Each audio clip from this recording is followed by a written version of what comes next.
right, we're on. Okay. All right. Merhaba. Welcome to Dizzy for Daisy. Hoş geldiniz. I'm Kristen. I'm Ashley. And we're talking about Sen Çal Kapımı 13, which, because we are recording this on a Monday, means I've seen both the fragments. I don't know if you have. I'm like done with fragments. Never trust a fragment. I hate it. Like those producers or editors or directors, whoever is in charge of that, I have a personal vendetta against them because they're terrible.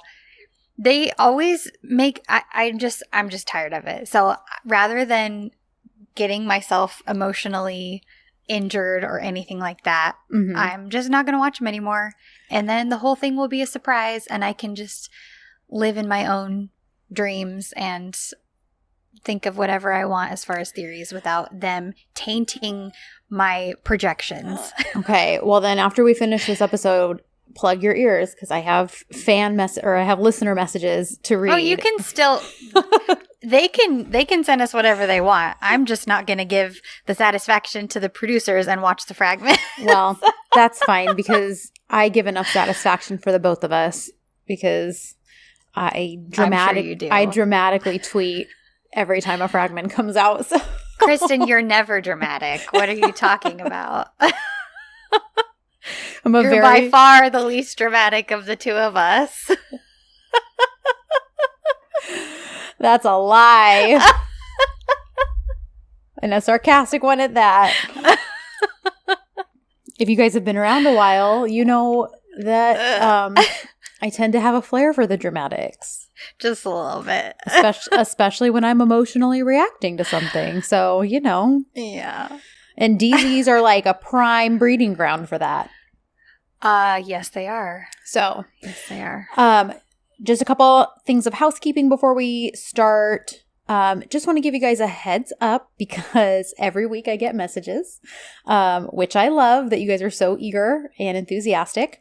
But just so you know, next week's episode will probably be a little later than usual. It will still be out before the new Sen Çal Kapımı episode airs. But I will be gone out of town and away from the internet until late in the day Monday. So when I get home, I'll have to watch the episode, and then Ashley and I will probably record at some point on Tuesday. So it'll be out late Tuesday evening / early Wednesday morning. But even if it's just a few hours before, it will be out before the new episode airs, barring any crazy emergencies. So Kristen needs some away time, guys. Yes, I need some time in cold weather because it is still like 100 degrees where I'm at. And so it'll be nice. But because of that, we won't get to record when we usually do. So I just wanted to tell you guys all of that so that you know. I also wanted to give a fan art shout out because I have been on the hunt this week for Ed Ser fan art. And there's not that much out there. I mean, what I find is really cool. But, you know, like with EK, that's true. You could find like John M. fan art, like coming out of your ears. Yeah, there was a ton of it. And there's just not a whole lot of Sen Çal Kapımı, unless I'm not looking in the right places, in which case, please let me know where to look. But someone in the Facebook group had posted something they had bought on Redbubble. And I want to say it was Stephanie, but it was something that had nothing to do with Sen Çal Kapımı, I don't think. But when I clicked to see what she had bought, I then started on a Redbubble rabbit hole, and I found a piece of Ed Ser fan art, and then I found the artist on Instagram. So, nice. And it's a really cool piece. It's her only piece so far, but because I was like tweeting about it and Instagramming about it, the post got like 10 times as many likes as it had when I found it. Oh, good. Yeah. And so if you guys want to follow the letter R Graphic Art on Instagram, go check out her beautiful Ed Ser fan art and give it some love because nice. I would get her some followers. Yeah. And I would love to see how much people love it and then maybe want to create some more. So yeah. Anyhow, Sweet. so go check her out. And then I just said, yeah, there's some listener thoughts and theories, but I will read those at the end of the episode because they pertain to things that happened in the episode and the fragments. And then I wrote those dang fragments. I think we sort of covered what that entails. Never trust a fragment. And I think that was it for housekeeping for me. So, do you have anything? No, I probably did, but I can't think of it now. So okay. We're good. All right. Well, then let's start diving into this episode because despite how it ends, it really was a good episode. Yeah. There are a lot of people who think the opposite, which is okay. Not every episode can be the best episode, or no episode is the best episode if they're all the best, if that makes sense. Yeah. But I really liked because I felt like this really showcased both Eda and Serkan's insecurities and how they need to work through them together and maybe give one another the benefit of the doubt when necessary. Yeah. Because Eda is kind of feeling insecure when it comes to Selene, or just in general, Serkan always has people. Right. And for him, I think his insecurity stems from he doesn't feel like she fully trusts him, because how many times did she say, I know you're not coming with me to Italy. I know you're not coming with me to Italy. Like, she's already got it in her head that he's not going to keep his word. So anyways, and we did get a little bit of some Drain the Pool Serkan, which I loved. But yeah, so anyhow, this episode picks up right where we left off, with Selene getting left at the altar. Mm-hmm. And essentially, Serkan goes after her when she takes off and kind of leaves Eda standing there, which I already talked about this last week. I didn't really love it, but I also get why he did it. And I wrote, maybe she's a smidge jealous or insecure, a theme for both of them this episode. But when she eventually catches up with him, and she's like, did you find her? And he's like, no. And she's kind of like, okay, well, I'm going to head home. Like, I'll go home alone. You can keep looking if you need to. I understand. But just call me if you need me, I guess, if you even need me.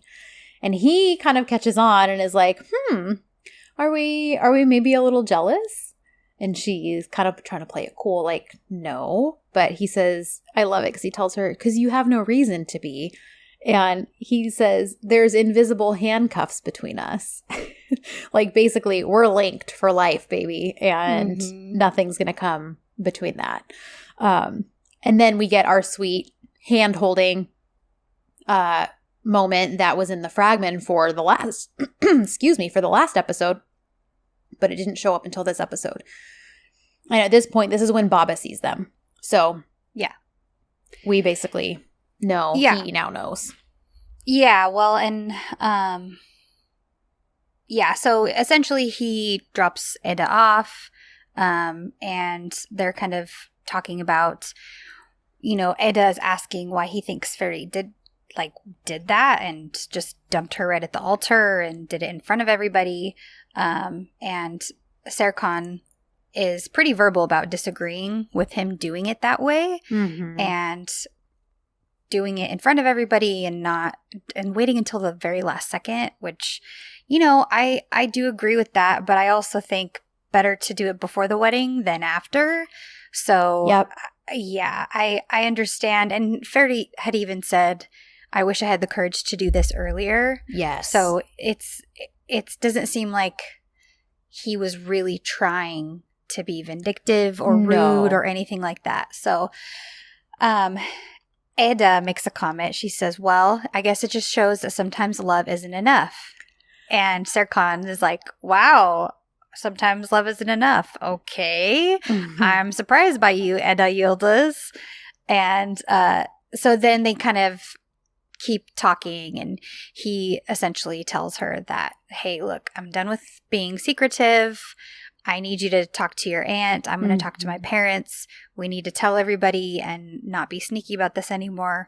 So she promises that she'll do it. And that's one good thing, is we finally get the whole truth out during this episode. Yes, amen. Yeah. And I'm glad that they didn't keep it a secret for long, because that just would have made everybody crazy. And it would have just added drama and We have enough of that looming overhead already. Yeah, we just don't need that. So No, they're not a couple of teenagers. They're 2 grown adults. They're not. So, yeah, no, I totally agree. I also wrote that when she says sometimes love is not enough, in parentheses, I wrote foreshadowing. There were a couple statements that were made this episode throughout that I feel like were foreshadowing for things to come. So that's one of them. Yeah, I could see that. Well, and that's another way that she's really showing her insecurity, that yes, they love each other, but she obviously is thinking that maybe their relationship isn't going to be strong enough to withstand whatever is coming in the future. Yeah. So, but you know, Serkan is game and he's like, well, because Ada's kind of like, oh, I'm going to tell my aunt, she's going to lose her mind. And he's like, all right, well, let everything burn. Let the chaos come, because we'll be stronger because of it. Yes, I love that. And I wrote that's my next one for foreshadowing, is because we know by the end of this episode, the chaos is for sure coming. Yes. So I would like to think that him saying it will make us stronger is going to be a foreshadowing of his attitude, his actions. His determination. His determination, thank you. Yes. When maybe hers is sometimes love isn't enough. He is going to be like, well, this is the chaos that's going to make us stronger. And yeah.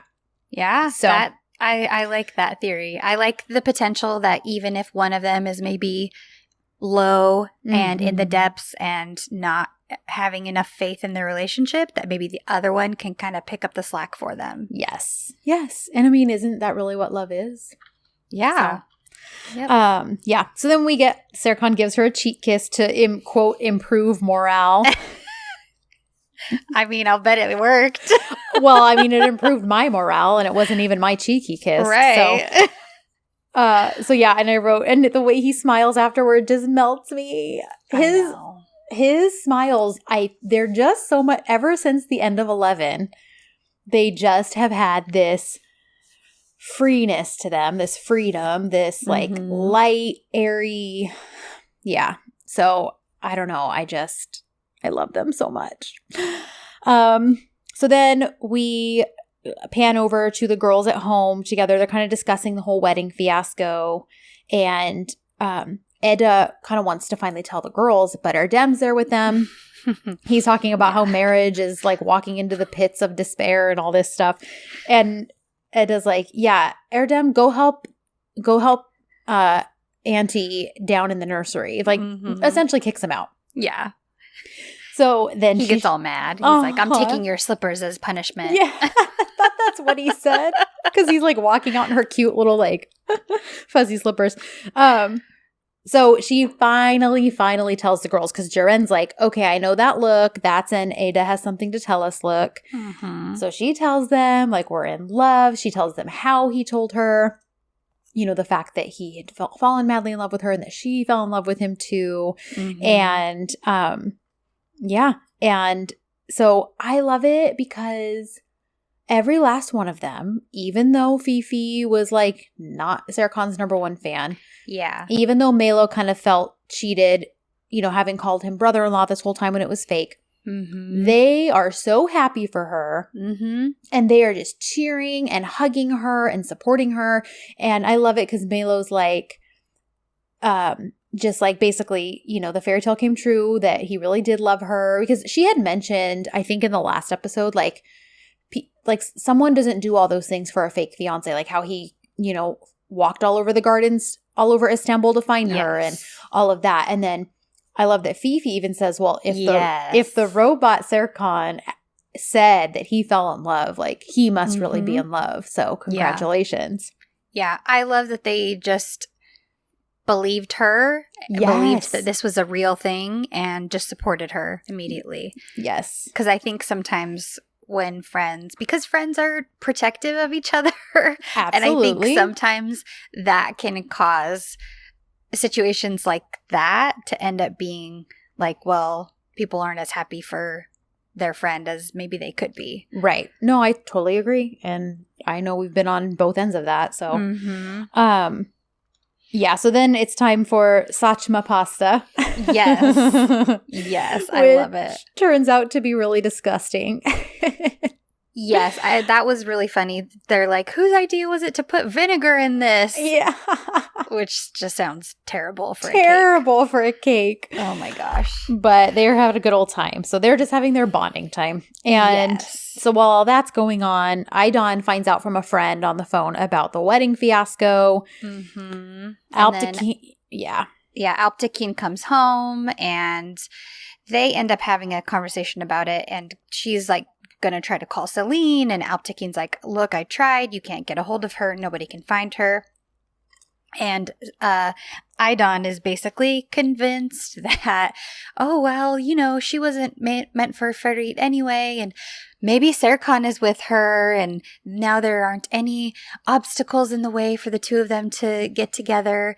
And Alptekin basically breaks the news to her that, well, no, Serkan is not with her because he's with somebody else. Mm-hmm. And it's so funny because when he brings that up, you can see the understanding in her eyes as she's like, who is he with? Uh-huh. Because girlfriend knows exactly who her son is with. You know what it reminds me of? That scene in The Office when realization is, you know what I'm going to say, huh? With Pam? Yes. When she realizes that Michael is dating her mom and she's like, who, Michael? Who? Because she starts off really excited. And then as she keeps asking, she's like, who, tell me. That's totally Idon's reaction. Oh my gosh. So, so that's all happening, and the girls are eating their gross cake, more girl talk, and Eda basically points out that, I believe in Serkan's love for me, and I know that we'll overcome everything together. So this is foreshadow number 3. Mm-hmm. So while she did say that sometimes love isn't enough, I think this is an indicator that she does believe that their love is enough. Yeah, I hope so. So, me too. I hope so. So then we get sweatshirt Serkan. Yes! Which I was like, excuse me, why haven't we had sweatshirt Serkan before in this entire series? I literally wrote right here, Serkan in sweats, ! And then during the live watch, I was like, where has this been for 13 episodes? Yeah, we need more of this wardrobe designer. Thanks. I mean, I love the waistcoat later on, but there's something about sweats. So please and thank you. We would like more. Yes, so please, more of that. So he calls Perot and asks about if she's heard from Celine, but of course nobody can find her, and that's kind of that. They're just worried about her after this whole madness. Mm-hmm. So we switch back over to Eda, and Ayfer comes in. Mm-hmm. Oh, this is just that's right. Yeah, so Ayfer comes in, and she has obviously been thinking about this and stressing about this for a while, because she kind of just says, let me ask you a question, and all you have to do is say yes or no. Mm-hmm. Are you going to Italy? And honestly, this bothered me because this just keeps coming up, and her aunt is obviously not trusting Eda. Right. To her word, when Eda has very clearly stated several times already that, yes, she's going to Italy. She's just putting it off for a couple months. Yep. So Eda tells her yes. She's like, yes, of course I am. Ayfer's kind of relieved. But Ayfer notices that Eda looks like she has something she wants to say. Mm-hmm. So she's like, is there something you want to tell me? But Eda chickens out, essentially. And she's like, it's late. I'll tell you tomorrow. Uh-huh. So, Serkan winds up calling Eda after this and is like, what are you doing? And she's like, well, I told the girls, but I wasn't able to tell my aunt yet. But I will. It's happening. And he's like, okay. So he asks her again, what are you doing right now? And she says, dreaming. And he says, about? And she's basically like, I'm not telling you. And he's like, I'm dreaming about something too. And I love it because she's like, Serkan Bolat dreams? Like, and he just kind of laughs and says, sweet dreams, Eda Yildiz. She says, sweet dreams, Serkan Bolat. And they hang up. So then I wrote, who comes a-knocking in the this could have been a phone call fashion? That's right. You guessed it. Celine. Yeah. Great. Super. Wonderful. Mm-hmm. She just keeps Celine. That's like the trend of this episode is Celine shows up. Yeah, so true. It's like, great. Celine shows up again. Great. Super. Here she is again. Awesome.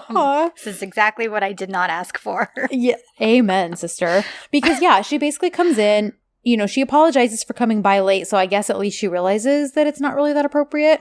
Right. But, so, you know. Wait. Okay. So this was confusing to me because we get a little like clip and it looks like it's morning time. Mm-hmm. And that she came super early in the morning. Is that correct? I think that is what was supposed to be implied. Okay. Because when Eda sees her on FaceTime later, he's like, she came early this morning. So I think it might have been filmed at night. It might just be a bit of a continuity issue. Sure. But I do believe it was meant to be early in the morning. Okay. Because after she comes in and, you know, she basically is like, I'm sorry, blah, blah, blah. I came over because I needed to tell you that when I thought, you know, my forever was with Farid, I was going to do everything to make sure he was happy. And that included selling the majority of my shares to FA. Of course, Serkan's like, what the heck? Why'd you do that? All this stuff. Because my thing is like, you could have sold them to Serkan. Yeah. Why did it have to be to FA? Mm-hmm. So she tells him that she kept 5% for herself. And I was like, okay, let's do some DZ math real quick here. Because I did the same thing. So it's implied that she held 50% because if she gave 40, if she sold 45 to FA, she kept 5 for herself. That's 50%. Yeah. So are we to assume then that Baba had 50% also because he hadn't left his part to Serkan yet? Serkan. But he gave 5% to Farid. So Baba actually only had a 45% holding as of him giving Farid shares a few episodes ago. So until recently, Celine was the majority shareholder. Yeah, so that's what I got from it. Okay. Mostly from the conversation in the office later on, once FA is there, and they have the little, when he asks Farid what percentage he holds, all of that.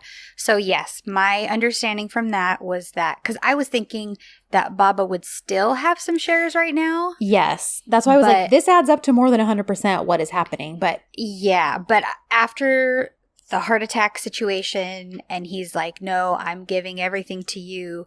My assumption was that everything that was previously his, as far as share-wise, is now officially Serkan's. Okay, same, because then it actually adds up to 100. So Serkan's frustrated, but he's like, I can't be mad about your reasons. Like, I get it.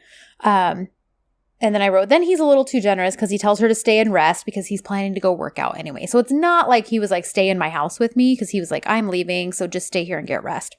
Right. So I wrote, finally, we get a gratuitous workout scene. Okay, but listen, this was like not... It was like 2 seconds and his shirt was on. And I was like... His shirt will probably always be on. He's stated before he does not like to do pointless, like, shirtless scenes just for the sake of showing off his body in his DZs. But Serkan, Kerem, the people want it. But, like, that's what his Instagram is for. Because it's Do not you like how I'm arguing with you about this? Like you're his representative. Listen, I'm with you. But I have to think, if this were a woman who in a DZ didn't want to walk around in a certain type of outfit or whatever, because she's choosing that she doesn't want her body to be on display. Right. Then, we would obviously completely respect that. And that's what he's saying too. I think it's just for him, it's more like, he did that Under Armour ad that he's very much on display in that. I think it's just more about that's the platform for that versus in his DZs, he wants to be appreciated for his acting, not for his abs. And I would totally I mean, I would be doing the same thing if I happened to be acting in DZ's. So I truly don't hold it against him. No. But it would have been nice for his actual workout sequence to actually be longer than 20 seconds. Uh-huh. He did like 2 reps and 2 pull-ups, and then Safie came in for the ad. And accused him of having dandruff. Yeah. And Sarkon's like, I was just at the stables. It must be that. Hygiene is important, Safie. Very important. And then we get our ad, which I'm assuming this Head and Shoulders ad paid for our curtain scene later. Even though you don't actually see a kiss. Yeah. So if Arta charged them for that, I hope it was a discounted rate. Yeah. We didn't even get a full-on view. No, but God bless the drone man on set, because he released the other side of that on his Instagram account, which was the side where there were no curtains. Oh, nice. Mm-hmm. And there's some really nice hair stroking happening in that clip. So, drone man, I forgot your name, but çok teşekkür ederim. He probably saw the hot mess that was like social media the next day when people were all losing their minds over how we felt ripped off in that scene. And he was like, hang on, let me help you out. And then he did. So, anyways. So we get, after we know that Serkan doesn't have dandruff, we get Alptekin and Aydan having a chat in the morning, and neither of them could sleep because they're both kind of stressed out about this whole situation with Eda and her parents and their history with her. And Alptekin once again is like, I have to tell Serkan. Mm-hmm. So he's bummed that he didn't know sooner, because he's thinking that if he had known, then right when they met her, he would have told her immediately. Go ahead. Well, so the other translations that I watched did not say what the first translation said. Okay. Yes, and I'm thankful. Okay, listen, I should have checked. You know what? It's funny because I messaged both Damla and Miriam about other parts of this episode last night, and I should have asked about this because there was one translation that implied that Baba wanted to adopt her.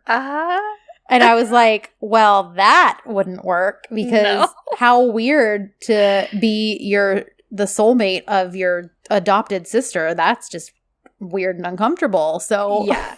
So in the translations I watched for my note taking, Turk Flick, they essentially said it was him basically saying, if I had known sooner, I would have told her when we met her. So it wasn't anything about adoption, because I was like, so that was interesting to me. And I was thinking, okay, then maybe that's more correct, because that is a kind of a strange thing to throw in there when they're in a relationship now. So, yeah. Go home, Express, DZ, you're drunk. We'll pretend that didn't ever happen. Let's bleach that thought from our brains. Seriously. So yes, Aydan basically says at this point, well, because she's done so much for us and all this stuff, like, she's either an angel or she's here to avenge her family. And I love that, because Alptekin shuts that down real fast. He's like, he does. There's no way. Like, that's not what she's here for. He doesn't believe it, and neither do I. And then they call Serkan and tell him to come over. Yeah. So we get a cute little morning video chat between Serkan and Eda. But we happen to see Celine in the background. And Eda is not thrilled. I mean, who would be? Because your boyfriend's ex is just hanging out at the crack of dawn in his apartment. No big deal. No big deal.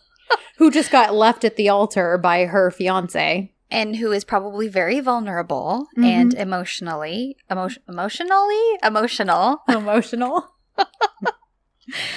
So he basically says, I'll explain everything later. She came really early this morning. Sorry, no big deal. Right. Do you notice, though, when he's like, oh, I see you still have that scratched out picture of me hanging up? And she's like, happy memories. I love it. Oh, too good. So breakfast with Ifair. Everybody's Mhm. sad for Celine. Malek's kind of wondering if she still has a job because if Celine's leaving. Right. Erdem is trying to get a Tinder date with Fifi, but kind of like in a catfishing manner. I'm a little concerned about that. Yeah. Should we cover this really quickly? Yeah. It's just a few little spots in the Yeah, episode. because basically Malek sees what he's doing right then and there. And she stealthily takes his phone from him. Right. And it winds up helping him throughout the episode. Yes. And she ends up convincing him to, well, she sends the message herself. She doesn't even convince him that asking to meet up with Fifi. And she's thinking, oh, this is your chance. You can, reveal your true feelings and all that jazz. So he shows up at a cafe because they do agree to meet. And he's got a leather jacket and a huge bouquet of flowers. He's all concerned that the flowers match his outfit. Oh, I should have looked up what those flowers were. I didn't even think about that. It was just a big bouquet. I don't know. This is what you've reduced us to, Aisha. Every time we see like a petal in a scene, we're like, what does it mean? Yeah, I wasn't as concerned because they're just a secondary storyline. So I didn't really think there would be much symbolism. Yeah, I'm sure there's not. Yeah. But Fifi shows up. She sees that it's Erdem and she gets pissed and leaves. She gets the heck out of Dodge. So that's that storyline. Yes. So Serkan shows up at his parents, and Aidan's like, I'll leave you guys to talk. So she leaves Baba to tell Serkan. And Serkan kind of starts scolding him about Celine at first because he's like, oh, I assume you know what Celine did. And he's like, funny how I kept telling you to buy her out. I've been saying this for months and you didn't listen to me. And you know what else is funny? I also told you not to bring Ferry at all into the holding. And look at the mess we have now. He's a partial shareholder. Say that 5 times fast. And he's basically like, why don't you trust me? And the way he says that, I'm like, oh, this poor guy. Like, it's such a loaded question because, this is clearly an issue he's had for a while. And he even brings up, if my brother were here, he'd already be running the holding. Like basically saying Baba would have handed it over by now. And he's like, you know what though? Never mind. That doesn't even matter. Just tell me what you called me here for. But Baba can barely get anything out before he essentially has a heart attack. And this broke me because in that moment while watching live, I completely forgot about Aidan's agoraphobia. Oh, and I was like, why isn't she going to the hospital with it? And then I was like, oh, crap. Like, and then I just thought, like, imagine dealing with that. I know. Where you are physically, emotionally, mentally unable to get your legs to move off of your property, but yet your husband could be dying and she's just like in this peril, like, please don't leave him alone, Serkan, go with him. Like, and she's even like, what's wrong with me if this can't even take me outside of my property lines? Like, what will? Like, she's so frustrated with herself. She's so scared for her husband. Like, Nestle Hahn played that scene very, very well. She did. And it's just heartbreaking to see. And it's like how horrible and how much more trapped she must have felt in that moment. Seeing him being carted away, not knowing how serious it was, not being able to follow him. Yeah. I mean, Serkan thankfully tries to reassure her and he's like, I won't leave his side. Don't worry. I'll be with him every step of the way. But still, how helpless would you feel in that situation? It's horrible. Yeah. So my heart broke in that scene. Then we get a little check-in at Life Art that Peril's leaving Engin. Or no, she's not leaving him a message yet. She's looking for him because all this stuff that he's in charge of is kind of like falling apart. And we basically find out he's in Qatar, out of the country. And she's like, of course he is. We kissed and he ran away. Now, in real life, sweet baby Anil aggravated his previous foot injury and was in the hospital. So he very quickly clearly needed to be written out of this episode. And this was the easiest way to do that. Yeah. But yeah, so he's just in Qatar on a quote important matter. And Pearl's pissed because she's like, what a chicken. Yeah. So we switch back over to the hospital and Serkan is, because he's so upset emotionally that he's having these flashbacks to when he got sent away and begging for his dad and wondering where his brother is and all this stuff. So he's really upset. He doesn't know what's going on with his dad. And then guess who shows up again? Celine. So my literal note for this was, Celine, go away. Because once again, Celine shows up. And I wrote, stop touching him. Thanks. Yeah. Because she's like, it's going to be okay. Knee pat. It's going to be okay. Arm touch. Like, knock it off. Yeah. Yeah.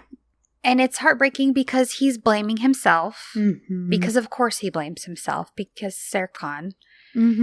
And Celine comforts him, whatever. I want her to leave and for Eda to be there.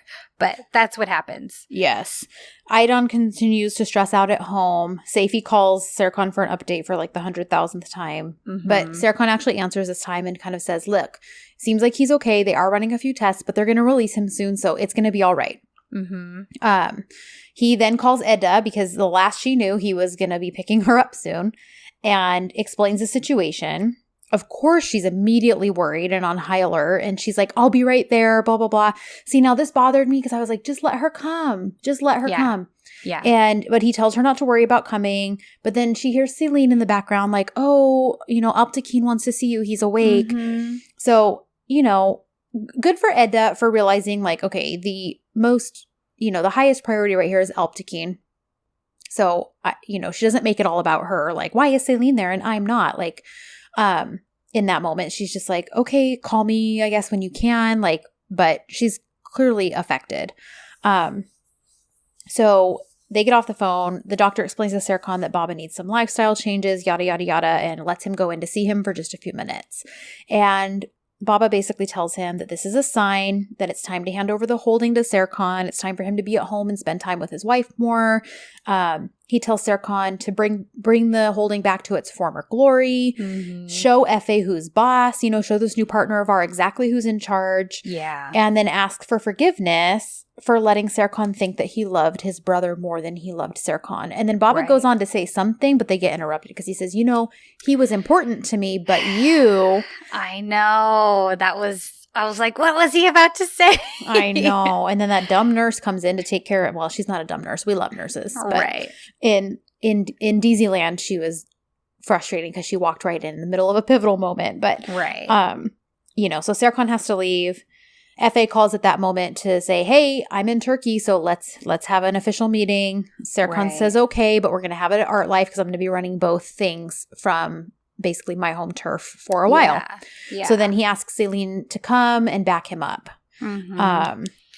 So Eda comes out and gives the news to everybody about what happened to Baba Bolat, and they all kind of rally and they decide that they're going to go to help, they're going to go to Life Art, or they're going to check on, you could tell that Ayfer's immediate thought was Aydin and how she's doing, and how everything's working with her, obviously not being able to leave. So they all kind of just get up and head to their different places. Yes.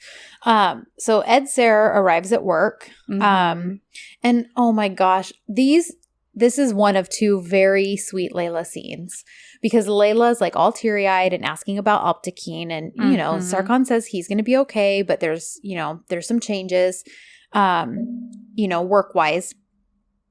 And so, but she just runs up and like gives him this very awkward hug because Serkan just stands there like and doesn't reciprocate the hug because he's Serkan.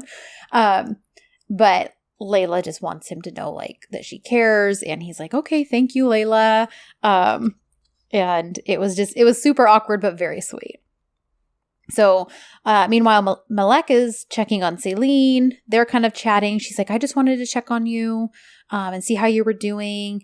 And Celine explains like, sorry that this is all kind of frantic and very last minute. But, if you can have a job with Efe still since he's taking over my portions. Like, I'm sure you could get a job as his assistant so that you're still employed. And Malek's basically like, I appreciate that, but I'm here just to help you if you need it. And Celine accepts. Like, actually, it would be nice to have you around these last couple days while I get everything together. So yeah. Malek's just being sweet and helpful, although she does wind up gossiping and telling everyone what happened, which, then sends it aflutter through the holding and into Art Life. And everybody knows Celine has sold her shares.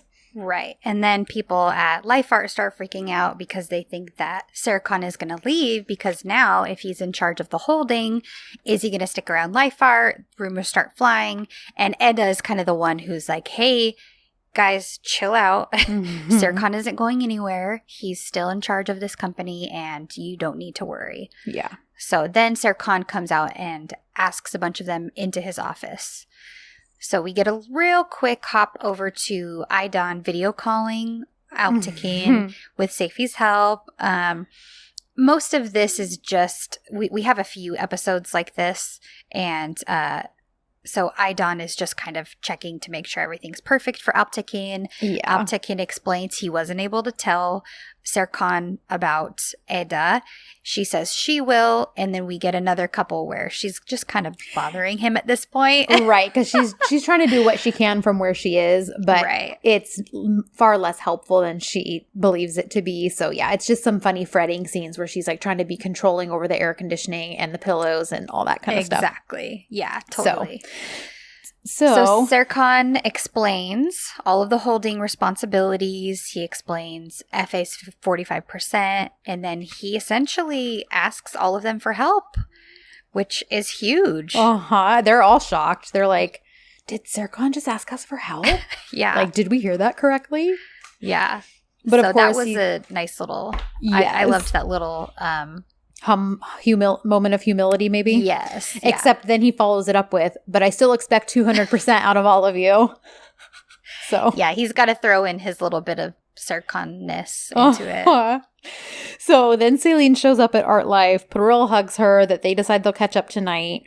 She interrupts Edzer while they're in the conference room. Edda apologizes about how everything went down at the wedding, and basically, we find out the plan is for Serkan to buy back the shares that Celine sold.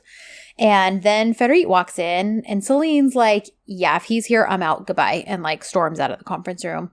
Serkan scolds Ferit and is basically like, listen, dude, no matter your reasons, what you did was really messed up. And then Ferit storms out of the conference room. Yeah. Goes after Celine. And I loved what he said to her. First of all, when she starts going off on him, he's like, oh, so sorry. I caused you another PR crisis that you inevitably got through. Congratulations. And, and I was like, bravo. Yeah. And then basically he says, listen, I'm sorry I didn't realize this sooner. That part, yes. Doing it during our wedding ceremony was wrong. And I admit that. But what I did was not. Like, breaking up with you was not the mistake. Like, you really expected me to go through life, as I sat there and thought about it, like, that you are pining after another man who is always going to be a part of our lives. Yep. So, meanwhile, Ferit was madly in love with her. Yep. And I wrote irony because then he also tells her he overheard her conversation, all this stuff. And that's when Donnie realizes on her, like, oh, okay. Right. Because he's like, oh, don't act like you sold your shares for me.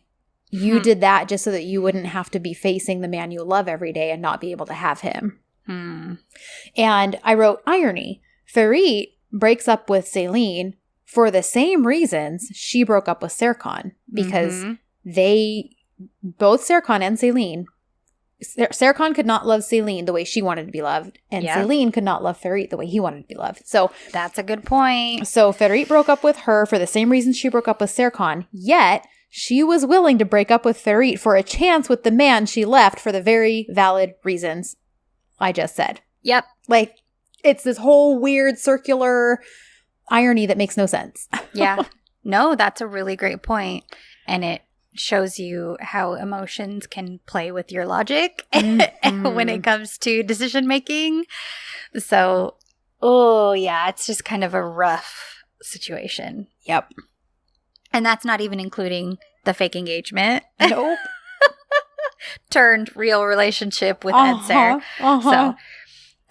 So FA is late and Serkan is annoyed because he's Serkan and he Farid makes a comment about, can't you just be a little patient? And Serkan's like, patient? That word isn't in my vocabulary, Farid. Uh-huh. He like tells the security guard to lock him out if he doesn't come in 5 more minutes. I loved that so much. Because even Celine's like, you're going to lock out your business partner? And he's like, yeah, because he needs to learn this is not how we do business. Like, oh my gosh. Like he's a child. like if we let him do whatever he wants, he'll never learn, Celine. Uh-huh. Oh my gosh, too funny. Oh my gosh. So he does show up, and I wrote, enter F.A. Bay, fresh from the 70s. Yeah, and he is Mr. Charmer. Now, okay, so I was curious, so I looked up his name, and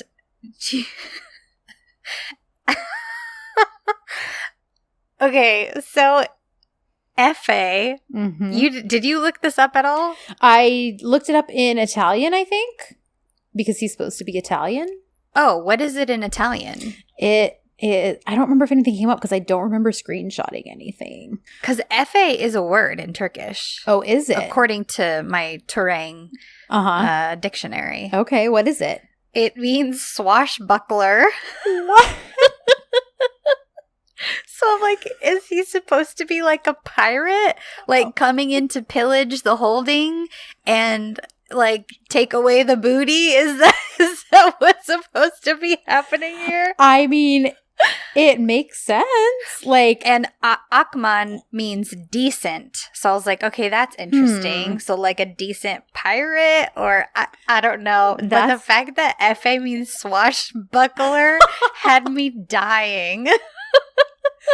I love that so much. Yeah, I don't remember. I don't think anything had come up in Italian for me, which is why I was like, oh, okay, this must not, because he's supposed to be this Italian architect. Yeah, that's a good point. Oh, yeah, we were. Was it Hannah?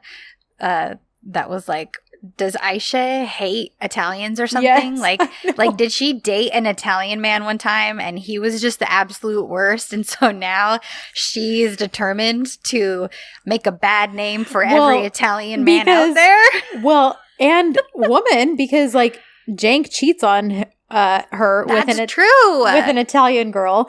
Italy has very bad correlations in Aisha's shows. Yeah, because we had what's his name? Fabri from Erkenci Kuş, and now we have F.A. here. Yeah. So yeah. I don't know. Maybe she's got something against the Italians. Aisha, girl, do you need to talk about it? We're here. We're here if you need to vent. So he shows up. You're right. He's charming the pants off of everybody. Melo's affected. Layla. Layla's like affected, drooling over him, and she calls him a nice piece of cake. And then Melo calls him like either the brown king, the coffee king, or the brunette king, like something like that. Yeah. Because I think because of his jacket. But yeah, I basically was like, he's so smooth that I can't trust him. Yeah, totally. So then we get a quick one over to Aydan telling Seyfi to do research on Eda. And Seyfi's like, what in the world do you think you're going to find out? Like, she's a sweet baby angel. And she's like, don't worry about it. Just look up everything. I need to know she's trying to get revenge. And he's like, revenge for what? And she's like, don't worry about it. So Seyfi has now been, given a task. Yeah. F.A. and Serkan are already butting heads because F.A., much like Eda, enjoys kind of chaos and impulsivity. And Serkan wants things in order and all that. So Mr. Type A. Yeah. So that's clearly going to come into play later because it seems like there's going to be things that Eda maybe agrees with or sides with F.A. about with landscape and architecture. Right. Well, because he's a world famous landscape designer. He's her idol. They have similar spontaneous personalities. Yep. So we've got trouble ahead for sure. Yes. And F.A. also says he's not selling his shares back. He's like, I literally just acquired these. I would look like a terrible businessman if I just sold these right back. He's like, let's talk in 6 months. Yeah, because Serkan immediately is like, by the way, before we sign these contracts, give me back the shares. So F.A.'s like, by the way, since I am a shareholder, let's celebrate. And Serkan's like, well, I'm running 2 businesses now. I have a lot of work to do. So no. And then We have a little Erdem thing. Layla and Melo battle it out to be Effe's assistant. Yes. We see just how dangerous Melo can be with her little glare. Oh my gosh, too funny. All the final signatures are being had. Fa, and this is when you kind of mentioned this a little bit, but yeah, Fa, the percentage chat. Yes, tells Ferit, like, hey, every amount is important, which for Fa it is, because if he's got Ferit in his pocket, exactly, Fa's an equal shareholder to Serkan and Selene. So it's 50-50. And so, you know, all of the conversations, you know, Ferit is supposedly Fa's advisor with this whole deal. So Fa is, as we can see later, he's already trying to get close with Ferit, and he is already trying to be smooth with him, tell him he's thankful for him, all that jazz. And it does make sense that Serkan is being so pushy with Selene, and he keeps telling her, I need you, I need you, I need you. As much as I don't like it, I understand it, and business-wise, he is in the right, because he's got to protect what once fully belonged to his family. You know what else would work? If she just gave Serkan her 5% in shares. Yeah, that's true. So, whatever. That's true. But because that's a good point, especially if she is so opposed to seeing Ferit and hanging out with him and having to be around him, blah, blah, blah. Or just the fact, then stick your money where your mouth is and give Serkan all of your shares. And on top of that, you are the reason we're in this mess. So how about you do anything to make it right? Which in this case, she sees is standing by and supporting Serkan. But that's when I just be like, here, take my shares and do what you need to with them then. So whatever. Anyways. So, you know, Fa then explains he'll find a spot to work among the staff. He likes to work among, you know, his employees and a man of the people. Yeah, blah, blah, blah. And Edda's watching as Serkan and Selene are kind of having the conversation you pointed out, you know, where he's saying he needs her support. And, you know, the look on her face, I'd have the same one, honestly, because that's got to be hard. Like, she knows he's saying it professionally, but still, to hear that the man you're in love with is telling another woman that he needs her, one specifically that he has a history with. Yes. But Selene ends up leaving to go do work, and Edda comes into the office to talk with Serkan. Yes. And thankfully, this kind of makes up for the whole situation, because she asks if he's okay. And he's like, I can barely hold back lest I hug you right now. Oh my gosh. I know.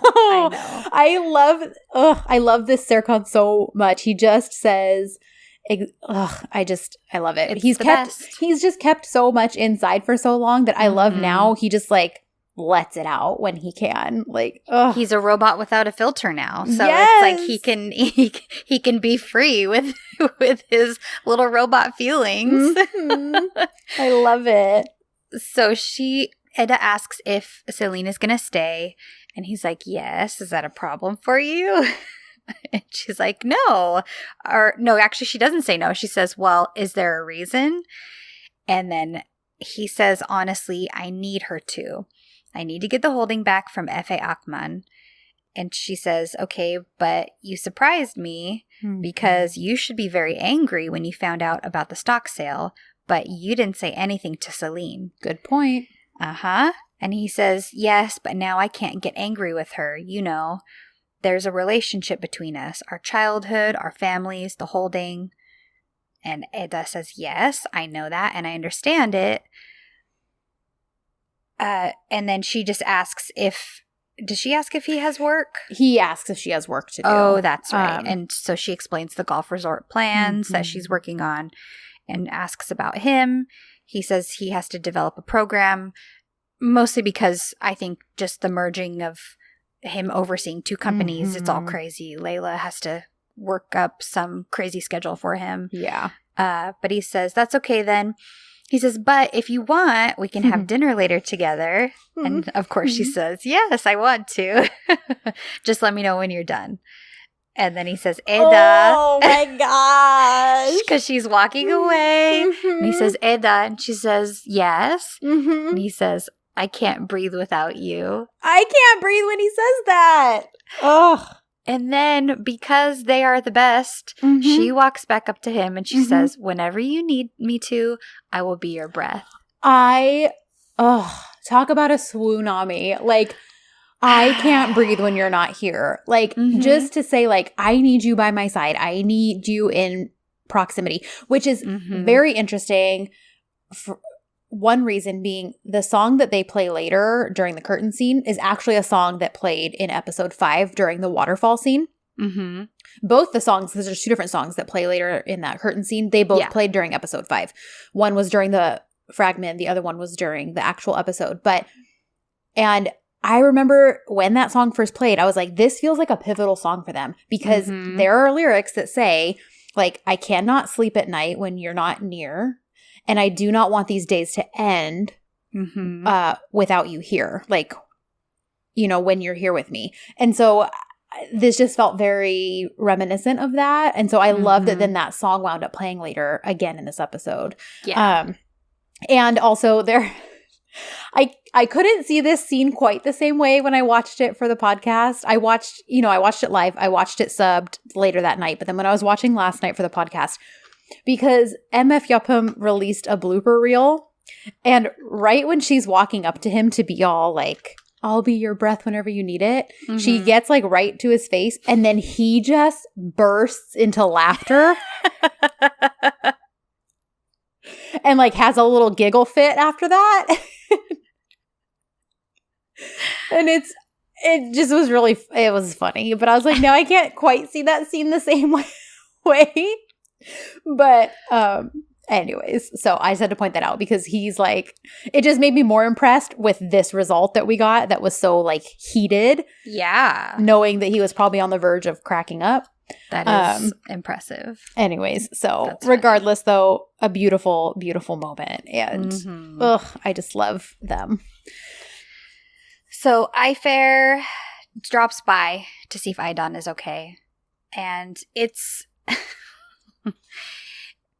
very much the beginning of a beautiful friendship. But Idan is touched. Yes. Because, you know, she's like, oh, Alptekin has gotten a lot of phone calls. He's doing okay. He's doing better. And then she says, Ifair's about to leave. And she says, oh, you know, she leaves her little cake or whatever. I made it with my own hands. And Idan says, you know, Ifair, a lot of people have asked about Alptekin, but you're the first person who has asked about me. Yeah. And that's when I wrote, like, this is the bonding I've been wanting. But then when Idan spills the beans later, that careful what you wish for. I guess I need to be more specific, because this is not what I wanted them to bond over, the mutual destruction of their children's relationship. Yep. So I was like, man, why? Why do we always have to do this? Like, I said, because then we get the whole whining and the whole very over the top, like, you know, typical quote DZ mom theatrics that like I'm just over in any DZ at this point. So I kind of fast forwarded through the little whining and stuff, and I don't blame you. I was like, yeah, I already know what all this is, and I don't care. So Serkan's finishing giving Efe the tour, and he offers Efe his office, which is upstairs and far away from everyone. Eda. And Eda specifically, yes. Everyone meaning Eda. Eda. And he's like, nah, I want to be close to the employees, blah, blah, blah. Hey, do you have a landscape designer? Who might that be? And Serkan's like, well, we do, but when is your team coming? And he's like, they'll be here soon. And that's when I wrote, methinks team equals grandma. Oh. I think grandma's controlling these puppet strings. Oh, interesting. So Serkan calls Eda over, and because, you know, granted, I know he's an architect and all this stuff and he needs an assistant, but it's just all very pointed to get Eda to be close to him and helping him. So Serkan calls Eda over. Of course, she's starstruck because this is like her idol, and he's asking for her help. And Serkan's like, well, looks like you guys have it handled. Guess I'll go back to my office. And he kind of struts off. And you see how small Kerem looks next to this guy. And listen, Kerem is not like a tiny man. No, he's not. But he looks like He just looks small standing next to Ali, is I believe his real name, but F.A. Yeah. So I just thought that was funny. So Seifi winds up spilling regarding Ida, and of course it's all wonderful. He's like, he starts saying, well, she had a scholarship, which was given to her by the company of ArtLife. And as you know, that was taken away and blah, blah, blah. And he's like, and then after she wanted to get it back, she met Serkan in a parking lot 2 months ago and handcuffed him. And Aidan goes, handcuffs? And she's like, what kind of relationship do they have? I'm like, Aidan, don't ask. Now, here we go with DZ math again, because as far as we know, maybe 3 weeks have passed. Maybe a month if we're pushing it. Like, because that's true. Because originally, when the day they met or the day after they met, Celine and Ferdy were going to get married 2 months later, but they bumped up the wedding. And on top of that, we knew that it had only been about 18 or 19 days when episode 11 ended. So it's only been a couple more days since then. So I love how it's barely been 3 weeks, but somehow they met 2 months ago when she handcuffed them. Yeah. So DZ time doesn't matter. It's its own dimension. It's in its own dimension though. Yeah, so, exactly. I wrote, DZ days are weird. Anyways. So Seifi remains the captain of our ship because he's basically waxing poetic about her. And and Aidan's even like, look, place your personal feelings for this girl aside and just give me the details. She's all irritated because of how much he loves her. But basically there's nothing for her that proves that she could be here for revenge in any way, shape, or form. So which is lovely. So now we get our latest. So I've come to. I'll take it. There's no better ship name. I had issues with this when I heard it for the first time. I was like, Jerfair. I do not. I said it, and like, what else is their ship name gonna be? Jerit, Faren. Like, I don't know. Maybe Jerit is better, or fair Jer. It's all bad. But they, regardless of weird ship names or not, they are adorable. They are. And Jaren is a true nice girl. She is. And I don't want Ferry to end up being a bad guy with this whole situation with Effie. It would be great if he just stays a good guy and then he's a nice guy that doesn't finish last and ends up with a real nice girl like Jaren. Yes. Is that too much to ask? No. I mean, in DZ Land probably, but no, it's not. So, and then Celine can marry Effie. Yeah, I'm down. There we go. And they can move to Italy and never be seen again. Yeah, great. Goodbye. Super. Okay. So Celine sees their interaction because Jaren's like, how are you doing since everything? I've been concerned about you. And, she's like, and because I promised not to say anything, like, I can't really ask anybody else. Right. And they have a very sweet conversation, and she's just encouraging him, tells him that she wishes well for him and that she hopes that he finds, his happiness. And I loved this so much because this was so not a typical DZ thing.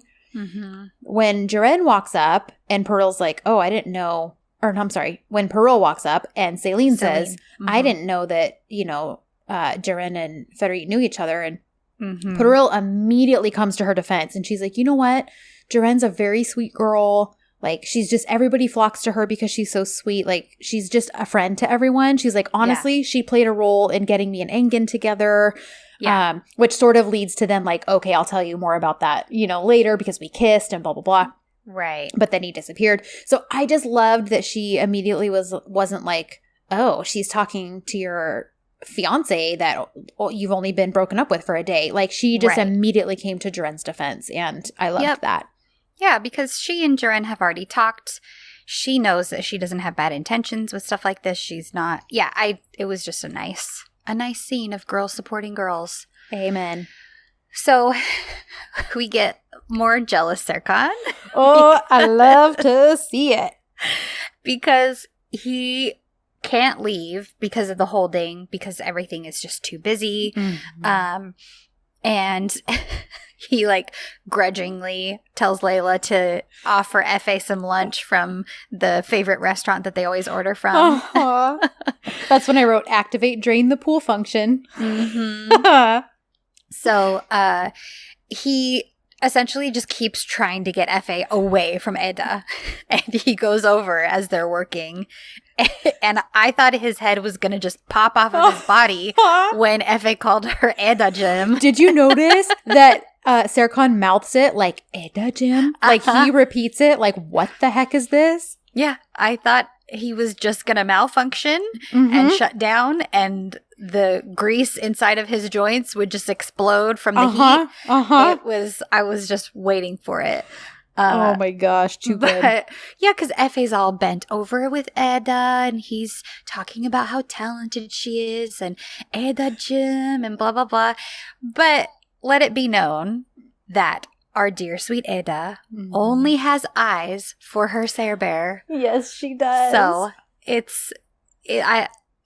because he's like getting ready to leave, and she's like, "Can we talk for a bit?" I loved that. So she follows him into his office, and I wrote, also, side note, thank you to, and I need to figure out this person's name. I keep forgetting to look it up. But thank you to whoever Karem's stylist is for having him in a waistcoat basically the entirety of this episode. Yep. And just in general for how very well fitted his clothes are just throughout the episodes. We got sweats. We got a waistcoat. I mean, come on. This is killer stuff. It's all so good. So she follows in after him, and he basically asks, like, should we go back to the hospital to see your dad? Right. And he's like, no, he's going to be leaving the hospital. He even told me not to come. She's like, well, that's really great. And he's like, yeah, if they're releasing him, then it can't be that bad. And he's like, yeah. So he's like, Eda, he just cuts straight to the point. What do you think about Effie? And she's like, well, he's my idol. And we get one of those little side smirks from Serkan. And he's like, idol? Question mark. And she's like, well, I mean, he's a leader in Italian landscape architecture. And he's an architect known all over the world. And Serkan, I even like that Turk Flick put this in all caps. And like, so he's known all over the world. And she says, so working with him is really good for me. She's like, even if it's just temporary, as long, she knows he's just she's a placeholder until his team arrives. She's like, but it's still very good basically for her resume to say that she's worked with him. And he's like, like shaking his head. And he's like, all right, so what did you want to talk about? And she's like, something's bothering you. Let's talk later. And he's like, no, speak. Talk now. And she's like, I don't know, Serkan. I don't think you're really here. And it's like there's always someone else around all the time. She's like, there is Celine.